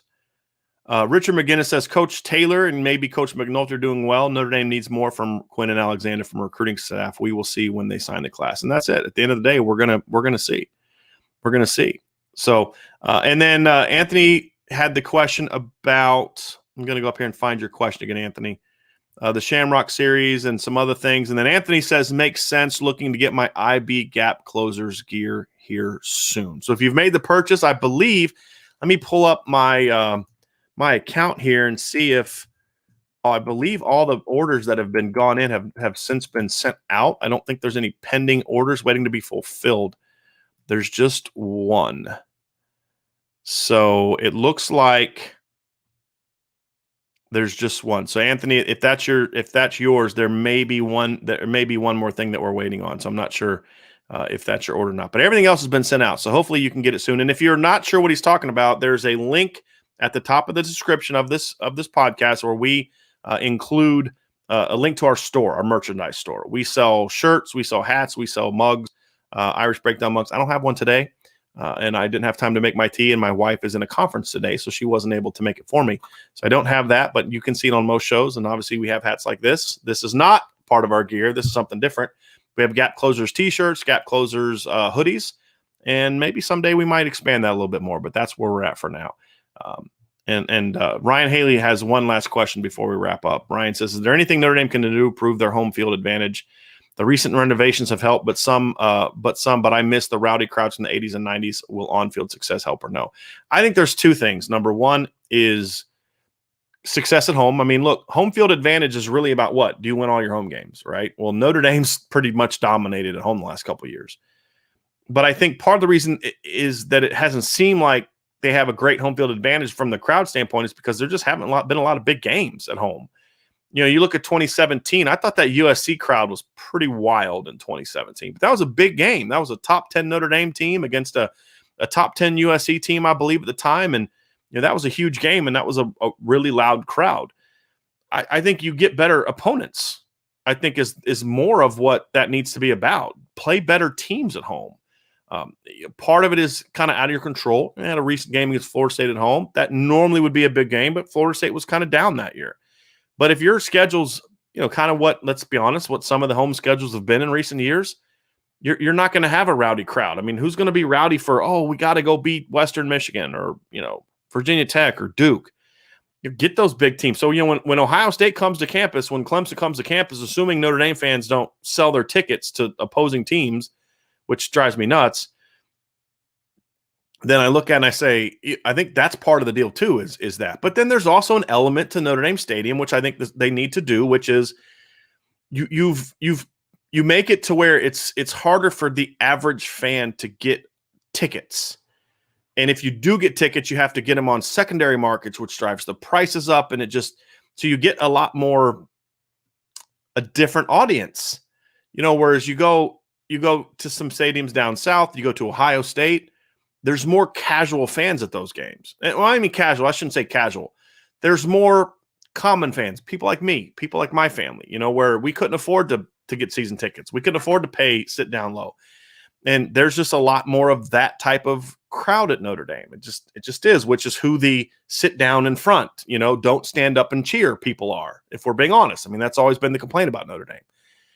So I think that's the thing that I look at and I say, I think that would help, is Notre Dame doing things to make it to where more of the average fan like me, you know, people like me that are more in my, you know, my income bracket, which is, you know, middle to low middle class, you know, people that can't afford to get season tickets, things like that. I think if that were the case, I think you'd see a rowdier crowd.